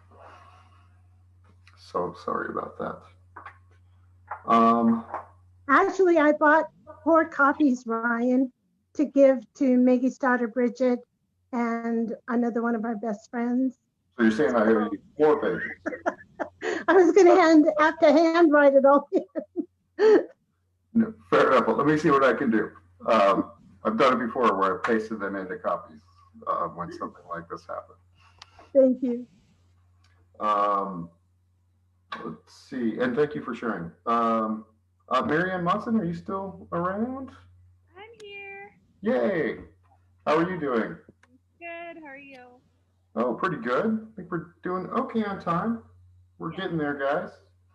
Thank you guys for sticking around. I know it's a little different on a Zoom, so I appreciate it. But Marianne, I'll give you the mic whenever you're ready. Great. Yeah, the food isn't quite as good this year, but that's okay. Just kidding. Can you hear me okay? Yeah? Okay. Oh, actually, if you could turn it up a bit more, that would be. You know, I think it's up all the way, honestly, but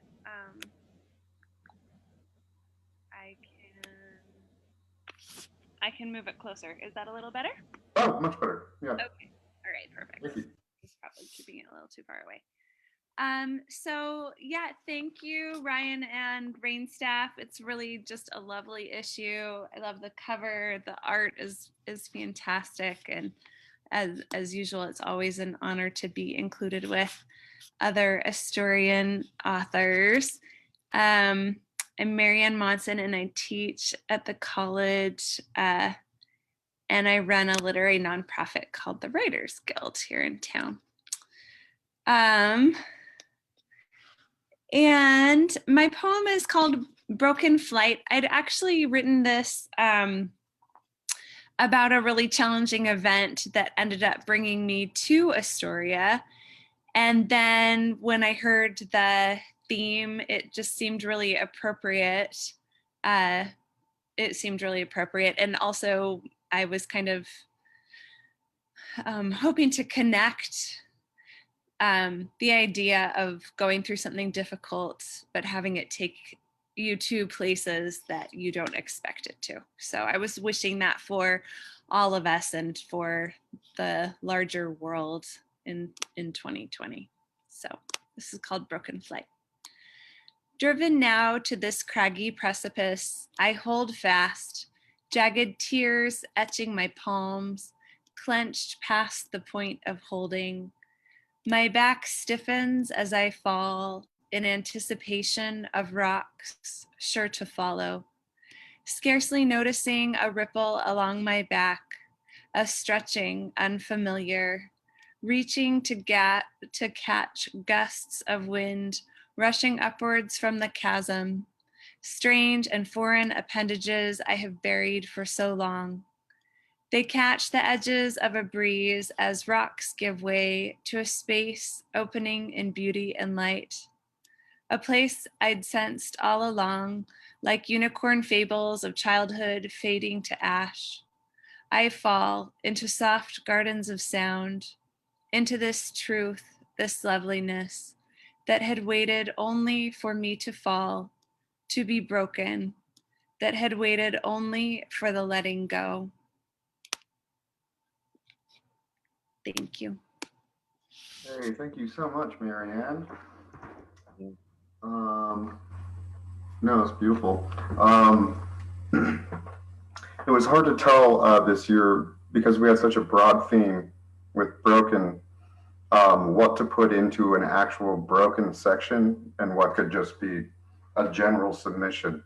I think yours ended up in general submissions because it seemed like it was a bit wider than, you know, a broken teacup or something like that. But thank you so much for contributing this year. Let's see. Next up, let's see. We're down to 5 more readers. Is Jennifer Nightingale still around? I am still around. Wonderful. Nice to see you again. Nice to be seen. Yes, and thank you guys for your patience. Well, first of all, like everyone else, I am extremely honored to be part of this publication. This community of writers and artists, photographers, etc., are just astonishing. And so I would also like to give you my thanks. And the piece that I wrote is on page 51. And in 2019, I had an opportunity to do a 6-week project for Kaiser Permanente in Portland. And I thought I could do 6 weeks, and I stayed in friends' bedrooms and so forth. And short story is that I got stuck there for 7 months. And and shortly before I left, I had this encounter with a homeless guy on a very nasty, stormy night. And the name of this piece is called He Had a Dog Named Coco. I was used to seeing row upon row of soot-stained tents lining the sidewalks near the building where I worked.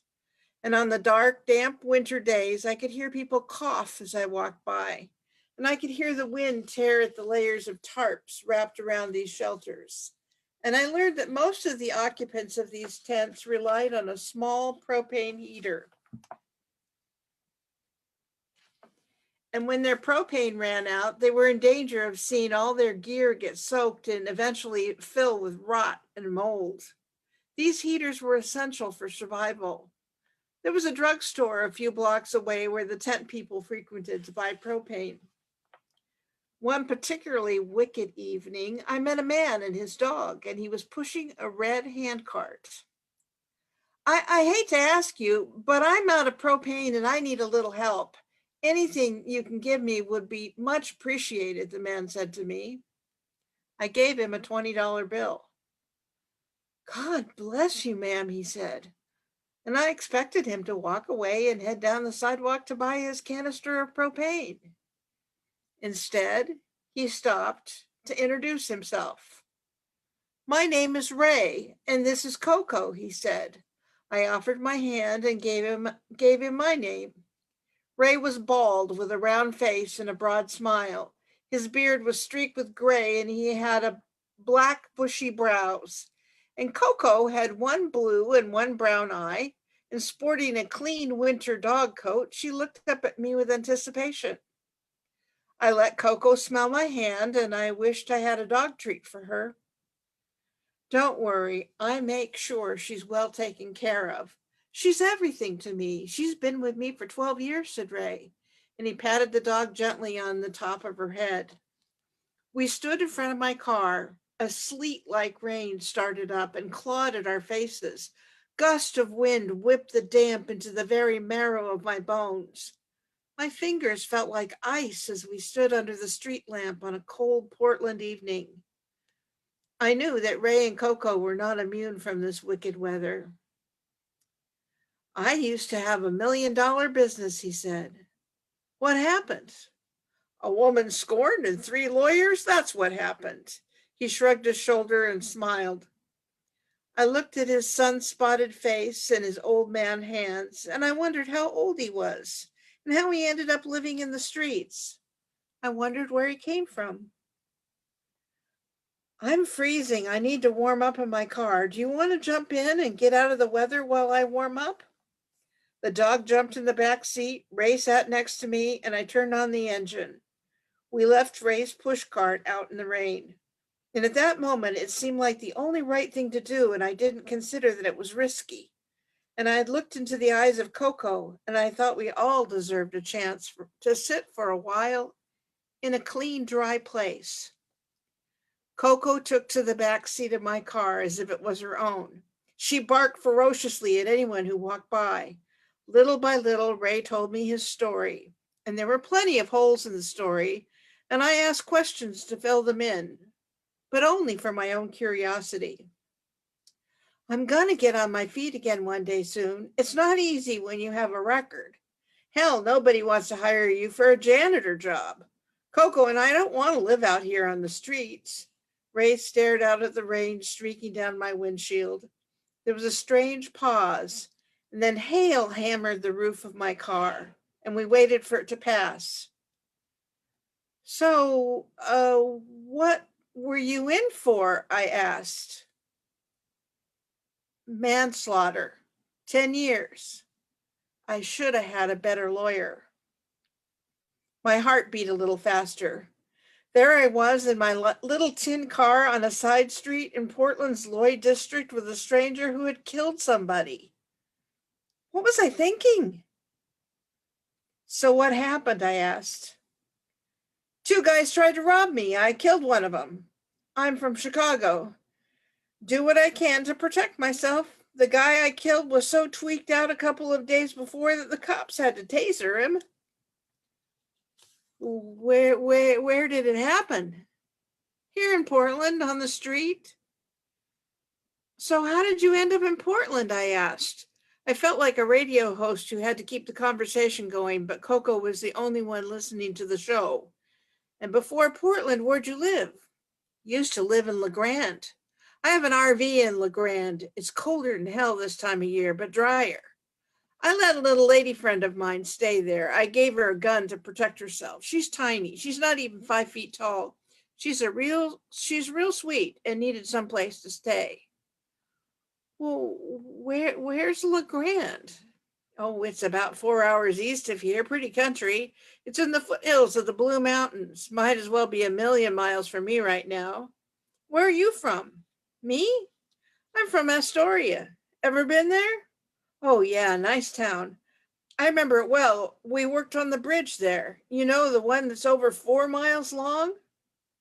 You worked on the Astoria Megler? Yeah, that's it. Not the first build out. It was a big repair, paint job. I owned a company that provided the flaggers. You know, there's good money in that business. I remember it was quite a project.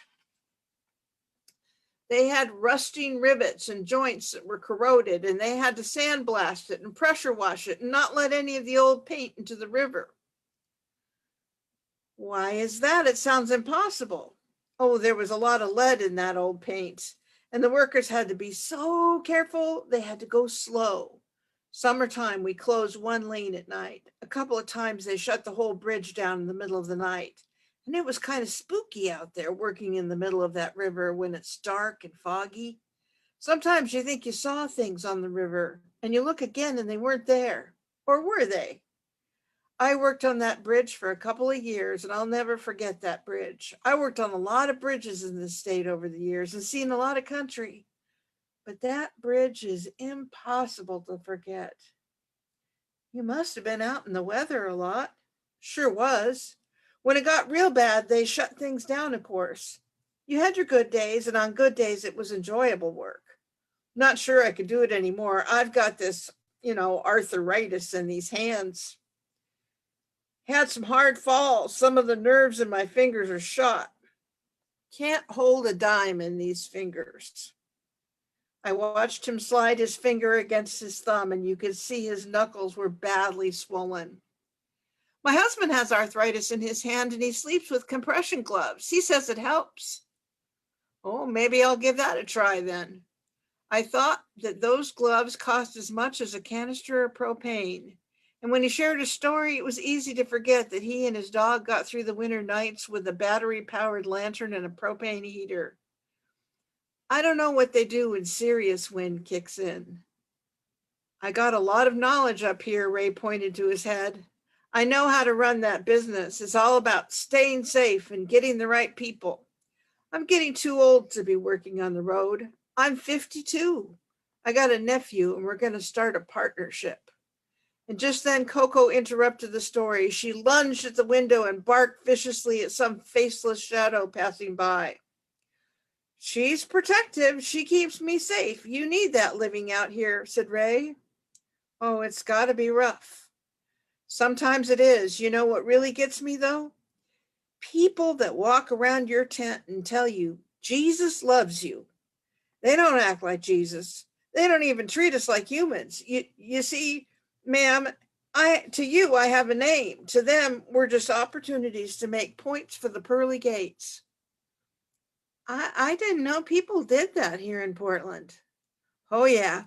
When you're broke, you see things like that. Crazy people punching fences, moms telling their children not to stare at us, people handing out Jesus pamphlets and offering to pray for you. Hell, Jesus offered bread and fishes. These people, they ain't nothing like Jesus. I nodded. But don't you forget, I may be broke right now, but I ain't broken.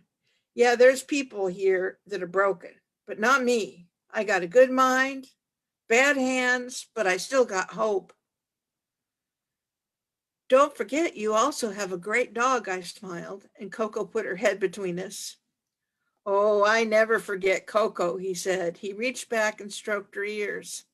The rain let up. I turned to Ray and I said, I got friends expecting me for dinner. I'm going to need to head over there. You going to be all right?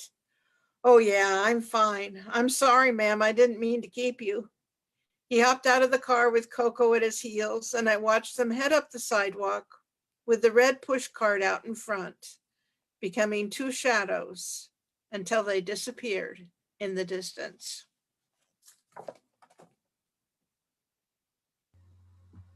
Hey, thank you so much, Jennifer. That was great. I felt starting it with that Martha Clarkson's photo there was a nice match too. It was. But what a colorful interaction, for sure. Don't know I'd want to do it again though. Hey, well, yeah, you never know. Right time, right place, right? Yeah. Let's see. Vivian? Yes, yes, I'm here. Thank you. Okay, Thanks, thank Ryan. you so much. Go ahead. Thanks. I really appreciate being here. It's a great honor, and thank you, Ryan and the team, for putting together this wonderful publication. My first poem is called The Kingdom of Touching. It's on page 92. You're in this dream. You're locked out of the kingdom of touching. You stare enviously at strangers who shake hands, hug, caress shoulders, pat backs. No more cheek to cheek, lips to lips for you. No more shoulder squeeze or clasped hands. No more hand to chin, smoothing of brow. Time slows in the kingdom of touching. There, hands slide slowly one across another. A face turns, grazes a stranger's smooth neck. No more smell of hair, scent of soap for you. No more tickle of curl, peppermint breath. Your shoulders shrug at the memory. Your brother's hand reassuring, a tender pressure. Your fingers flex, open, close. The ghost of another's fingers move between your own. Your arms come up empty again and again. You throw them around air. And I'd like to share my second poem, which is called Emma Mends the World, and that's on page 98. Her fingers coax the old light bulb into the woolen sock. She slides it up to the hole in the toe, positions the bulge to stretch the ragged edge, make each remaining stitch visible. She slides the needle, a silver splinter, trailing a red tail, through the intact stitches, gathering, anchoring, laying a fine lattice work across the whole, weaving the sliver of silver back and forth to repair. She adds knots, fine, tight, to prevent more unraveling. In a swift movement, she brings the sock, still swollen with the light bulb, to her mouth. Her teeth flash as they catch the red darning thread, snap it cleanly. She pulls out the light bulb, folds the red sock with its mate, grabs another damaged piece from the mending pile. Thank you very much. Hey, thank you. Those were both very amazing. So much good imagery. I love that title, The Kingdom of Touching, especially over last summer. That really hits it. So thanks so much. Let's see. Robert Michael Pyle, are you still with us here? I'm here, Ryan. I'm right here. Hey, thank you. Thank you so much for your patience. Not at all. For both Thank the you. issue and tonight. I beg your pardon? What'd you say? For both the issue and tonight. Oh, well, Yep. thank you for your patience, Ryan. Because first of all, congratulations to you and Mandy and all your staff, your colleagues. Absolutely wonderful issue of Rain. Well, thank you. And as others have said, the best cover ever, perhaps. The best surely the best taxidermy ever. But it's probably maybe the first taxidermy on Rain. Maybe. It's quite possible. And my apologies for coming in so late with everything. I got my bio in late, so forgive me for mentioning self-referentially. I have 2 new books out. One is called Nature Matrix, New and Selected Essays, and that's available at Godfathers. Okay. The other one is The Tidewater Reach, 44 new poems about the Lower Columbia River. That's at River Sea Gallery and at the Maritime Museum. Excellent. So I heard you're also up for an award, if you want to share that. Oh, well, Yeah, it's the Nature Matrix has been long listed, 10 books on the long list for the PEN America Award in the Art of the Essay. So I'm very happy, and I hope I'm lucky enough to make the short list for that. Congratulations. Thank you for mentioning it. Also, I wanted to apologize for coming in so late with my little fiduciary contribution, which I'm sure is way too late to have done any good on the bottom line. But I did want to mention that everyone else should consider still donating. If you haven't made a contribution, other than literary, but a contribution to the bottom line of RAIN, please still do so, because if they don't still need it this year, they surely will for next. So keep that in mind, everyone. Let's get the poems out, and then I'll busk them for money at the end here. Oh yeah, okay. 3 short poems. The fourth I'm not going to read, which is in the broken section. It's called Going Viral. And if you need any more of that sort of thing, you can read it yourself. I love that one. There's some good wordplay in there. But thank you. I did have fun. I did have a lot of fun with it. Yeah. I'm going to read these. The first one I'm going to read is called Leaves. Karen Baines came down to finding her father. This is sort of the reverse image of that. November sun brings breezes off the river, out of the valley, from every compass point, tweaking leaves from black walnuts and beeches. Their butterfly flight flickers every which way till they settle onto the spackled grass. And then another gust comes up, neither easterly nor west, but somehow 360, like a geyser of air, right out of the ground, stirring every bright leaf into play. And suddenly the entire sky is filled with gold and copper spinners, all sparkling in the autumn sun. A treasure chest emptied in unquiet seas.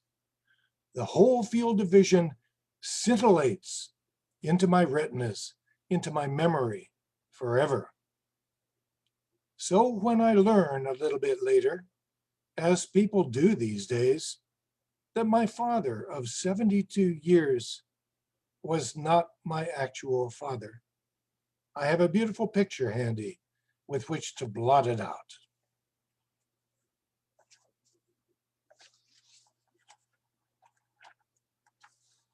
Now for a chuckle, I hope. The natural, oh, that was, never mind what page it was. This is page 16. The naturalist gets fed up with nature. It has an epigraph. The beasts of the field shall be at peace with thee.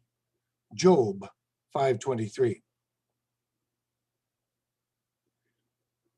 Was it strictly necessary for the lovely doe and her spotty fawns? And by the way, how did you happen to have a wonderful picture of a doe and spotty fawns put right next to my image? That was wonderful.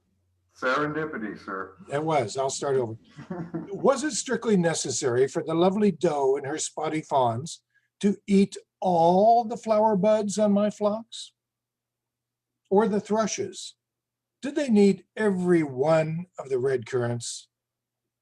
You bees in my wall, I know I've encouraged you and built little yellow porches for you, but did your last 2 swarms really have to take place in my living room? And yes, I am fond of the big brown bats that visit the bedroom many nights, but must their near-face flybys always come around 3 a.m. during really good dreams? Plus, I'm not sure that the thousands of flying ants that emerged in my studio last week were entirely authorized.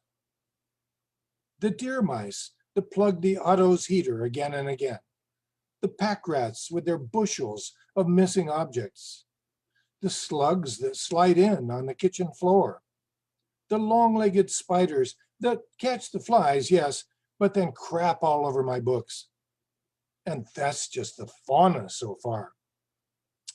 Oh, creatures, creatures, creatures, how you occupy my life. Where would I be without you?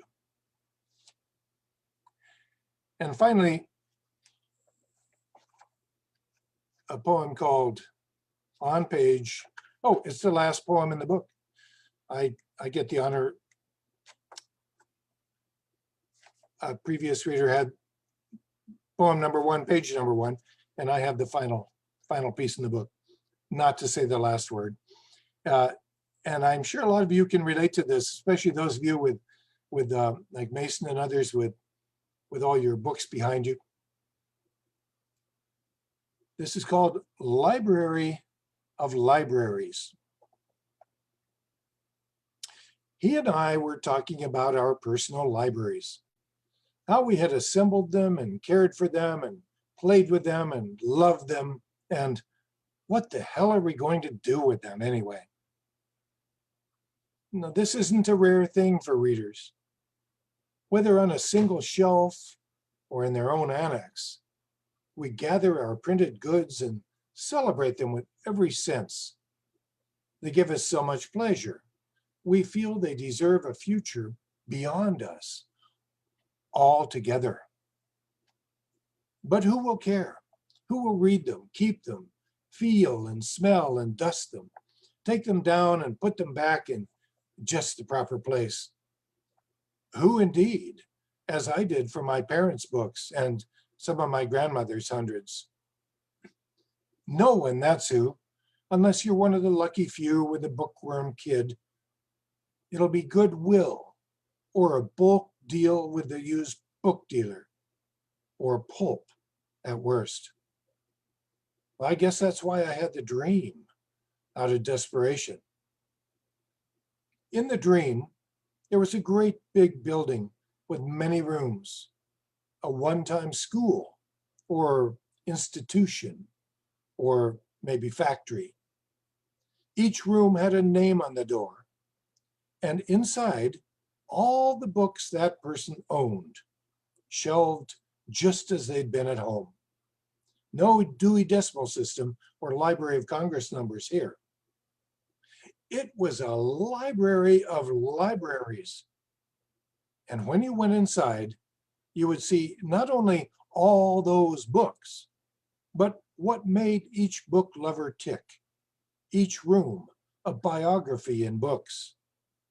Lots of chairs and desks and daybeds.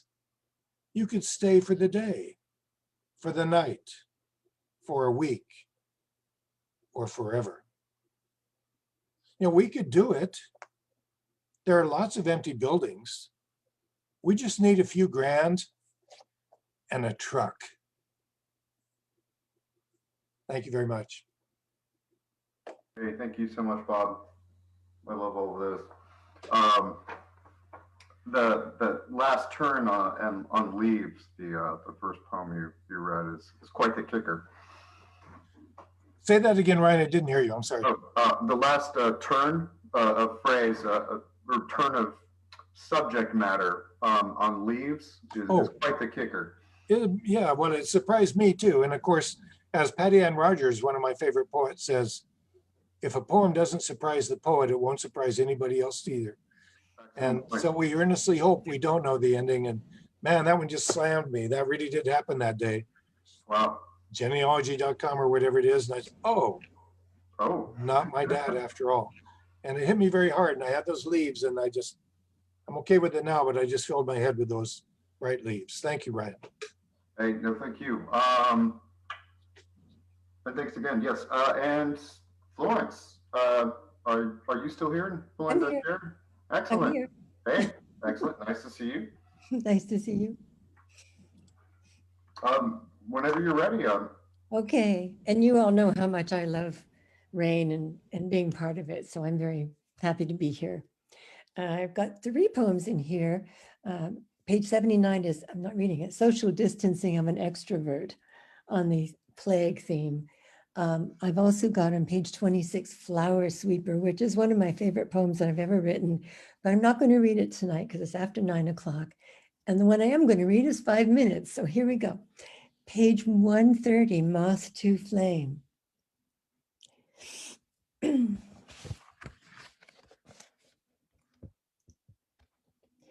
You come upon me in the lobby at my hotel. I think it's called the Bangkok or the Tangiers. Is this crazy? You here? A coincidence or what? You take my hands and grip my arm and pull me to your body as if no man could put us asunder, though we never had those words said over us. You come with your Saharan thirst and drink. Your lips take mine the way it's always been, with pressure, purchase, grasp, lift and flight until I am electric. I should have washed my stringy hair this morning. I should have put on lipstick. You lead me out to the busy street. I have on airy, delicate shoes fit for carpets. You wear your clean white runners and jeans and stride ahead, leaving me to bustle after you down the road into the high mouth of a narrow tunnel where oncoming cars skim silently as eels, too close in the amber light, and we have to watch our balance. Because in the other direction, we could be seen, and you always wanted our affair unremarked and on the dangerous margin. Being with you can get perilous fast. We come upon a heritage house open to visitors like us. You pay our fee and draw me inside. There are no stairs to the upper floors. Instead, we have to scale facades and clamber over dark mahogany furniture stacked askew and cling to drop-off ledges. Women, even older than I, are making their slow way up, hand over hand, stretching to find a footing and leaping. Maybe we've been fooled again, and it's a fun house. In my little flats, I fall behind, and you leave my sight. I expect to end up in bare feet, one shoe dropped to the floor below, and then the other. I found a way to smooth my hair. I fumbled on some lipstick. What I have with me is too red, and I draw peaks beyond my lip line as if someone keeps jostling my elbow. I think it's nerves, and the man who stares at me as I work on my face, and he smokes a gitan, waiting for his wife as she climbs. I tissue and color my lips into better shape, finishing the neglected upper lip on the left and blot. And the man exhales a gray cloud and nods. I stumble onto the next landing. Foot traffic is one way. Should I continue on the arrowed path to find the exit? How long, how difficult, and will you be at the end? Or should I elbow my slow way back down and risk knocking someone off a narrow, polished edge? Maybe the wife. Being with you is exhausting. Should I wait where I am? If you were looking, you think of me in the library on this floor, or the enormous sitting room with chaise, all done up in chinoiserie. Really, where are we? I'm counting on you to retrace your steps and find me before this place closes for the night. You're more contained than concerned, but still, I think you will finally return us to somewhere familiar, and I'll kiss your face all over with my ripe tomato mouth.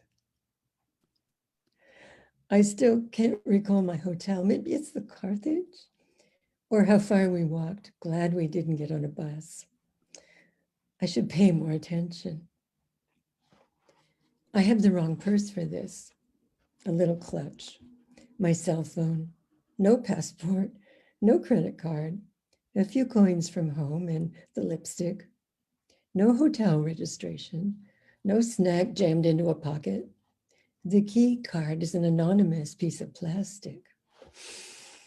You came today and led me out to this, always an unreliable lover, whom I nevertheless walked away with again, off my head and unprepared, toddler to light socket, moth to flame, as if I didn't know, or I forgot, or I didn't really mind.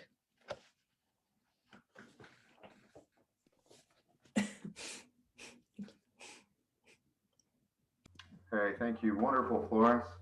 There's so much good imagery again. Really like ripe tomato mouth.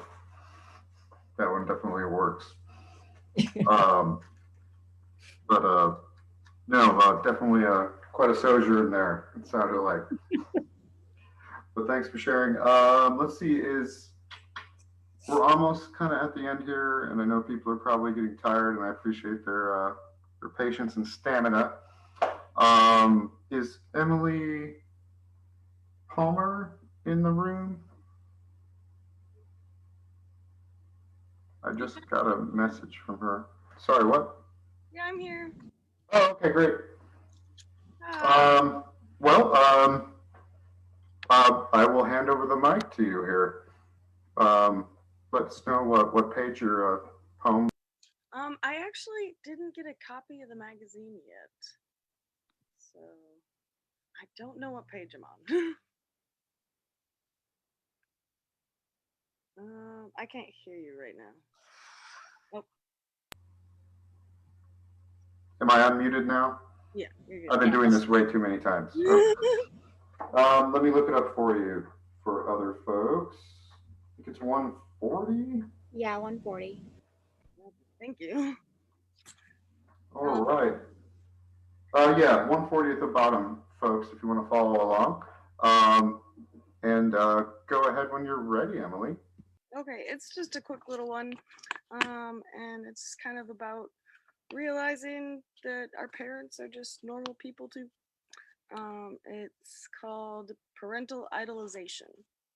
So I do believe that false parental idolization and eventually the realization of this godlike fabrication is essential in our foundation. It is one of the most humanizing revelations to realize your parents are just people too. That's it. Hey, well, thank you, Emily. Let's see, and did you have any art? Yeah, I did have a picture in there as well. Okay, I'll direct people to that. But yeah, it was very cool. But thank you for coming out tonight. Sorry if the email didn't get to you correctly. Let's see. So that brings us to our last reader of the evening, Elizabeth Winters. Are you still in the house? Hi, Ryan. I'm still here. Hey, nice to see you, Beth. Just so you guys all know, Elizabeth has been a student editor for RAIN for now her second year. And it's been a pleasure to have her in class and help her work on her writing. But I'll turn it over to you. All right, thank you, Ryan. You've been a really big help for my writing, and I can't thank you enough.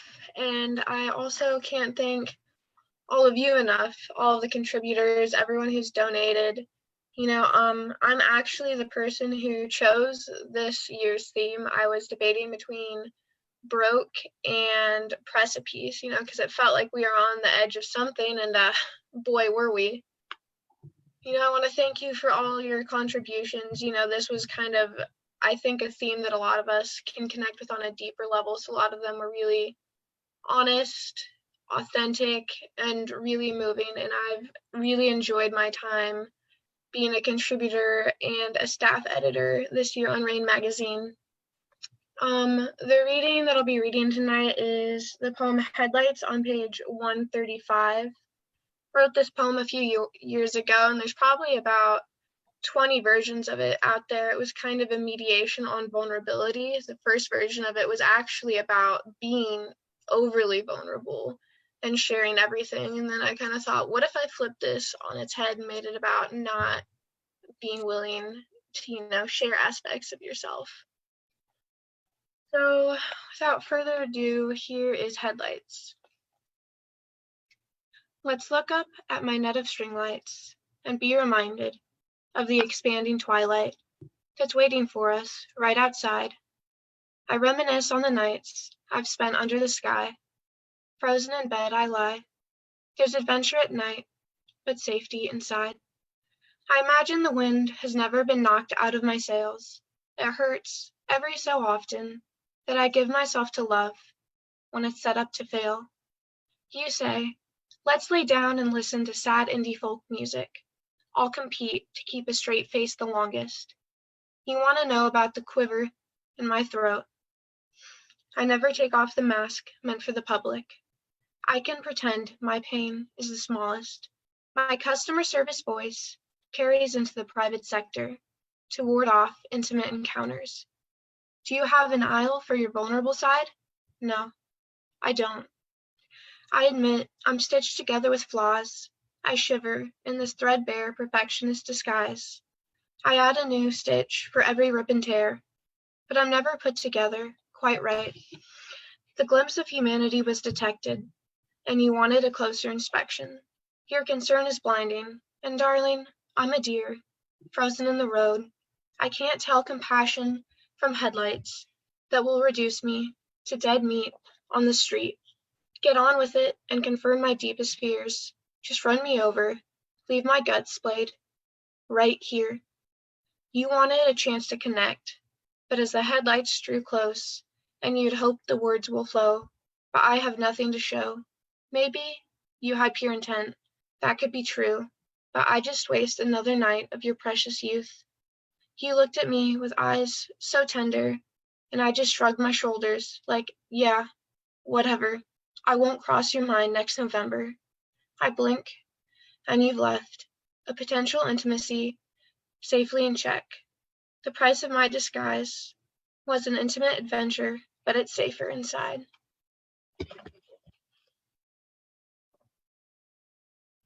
And there you have it, folks. Hey, yes, thank you so much, Elizabeth, for sharing. Once you get into the deer imagery there, that always gets me. Just kind of to close things up here, just want to say thank you all for coming out. For our contributors especially, thank you all for being so patient over the year when we all needed actually something to read. So I hope you found many other things to pick up and get up into your brain. Beyond that, as Bob mentioned, yes, we are never too good to take donations. They help out, and we're moving on to our 52nd issue. That's going to be starting in the spring term, which is why submissions are open to March 30th. So if you are able to contribute, all donations are, very well used. They help us print color and, to make this done. For example, this year, each issue essentially costs about $16, and we sell them for $10 so that students can afford them. That's something to keep in mind. Also, for the spring quarter, we do need students. We need a good tribe to make the next one. Every student gets to put their imprint on it. I think Elizabeth could probably back me up on that. And we do try to harness whatever the students are interested in and use their particular talents and direct them towards that. But I know it's getting late, and I just wanted to say thank you all for coming out. I hope you had a good evening. You can still find copies of this in Cloud and Leaf in Manzanita. They should be in Beach Books pretty soon. They're in Jupiter Books in Cannon Beach. I believe we just sold out of Lucy's books, but we still have some of the library and CCC, the bookstore as well, if you're looking for additional copies, and you can order them directly from me. But so if you have any questions, I think you guys have my contact info. Thanks to the audience for chiming in. Thank if you guys are still there. I'm gonna put you all into the different view here, the gallery view, so we can say goodbye to each other. But the Facebook should be going offline here in a minute. I'll let you know. But thank you guys. Have a great Stay weekend. safe. Thank you. Thank you. Thank you. I love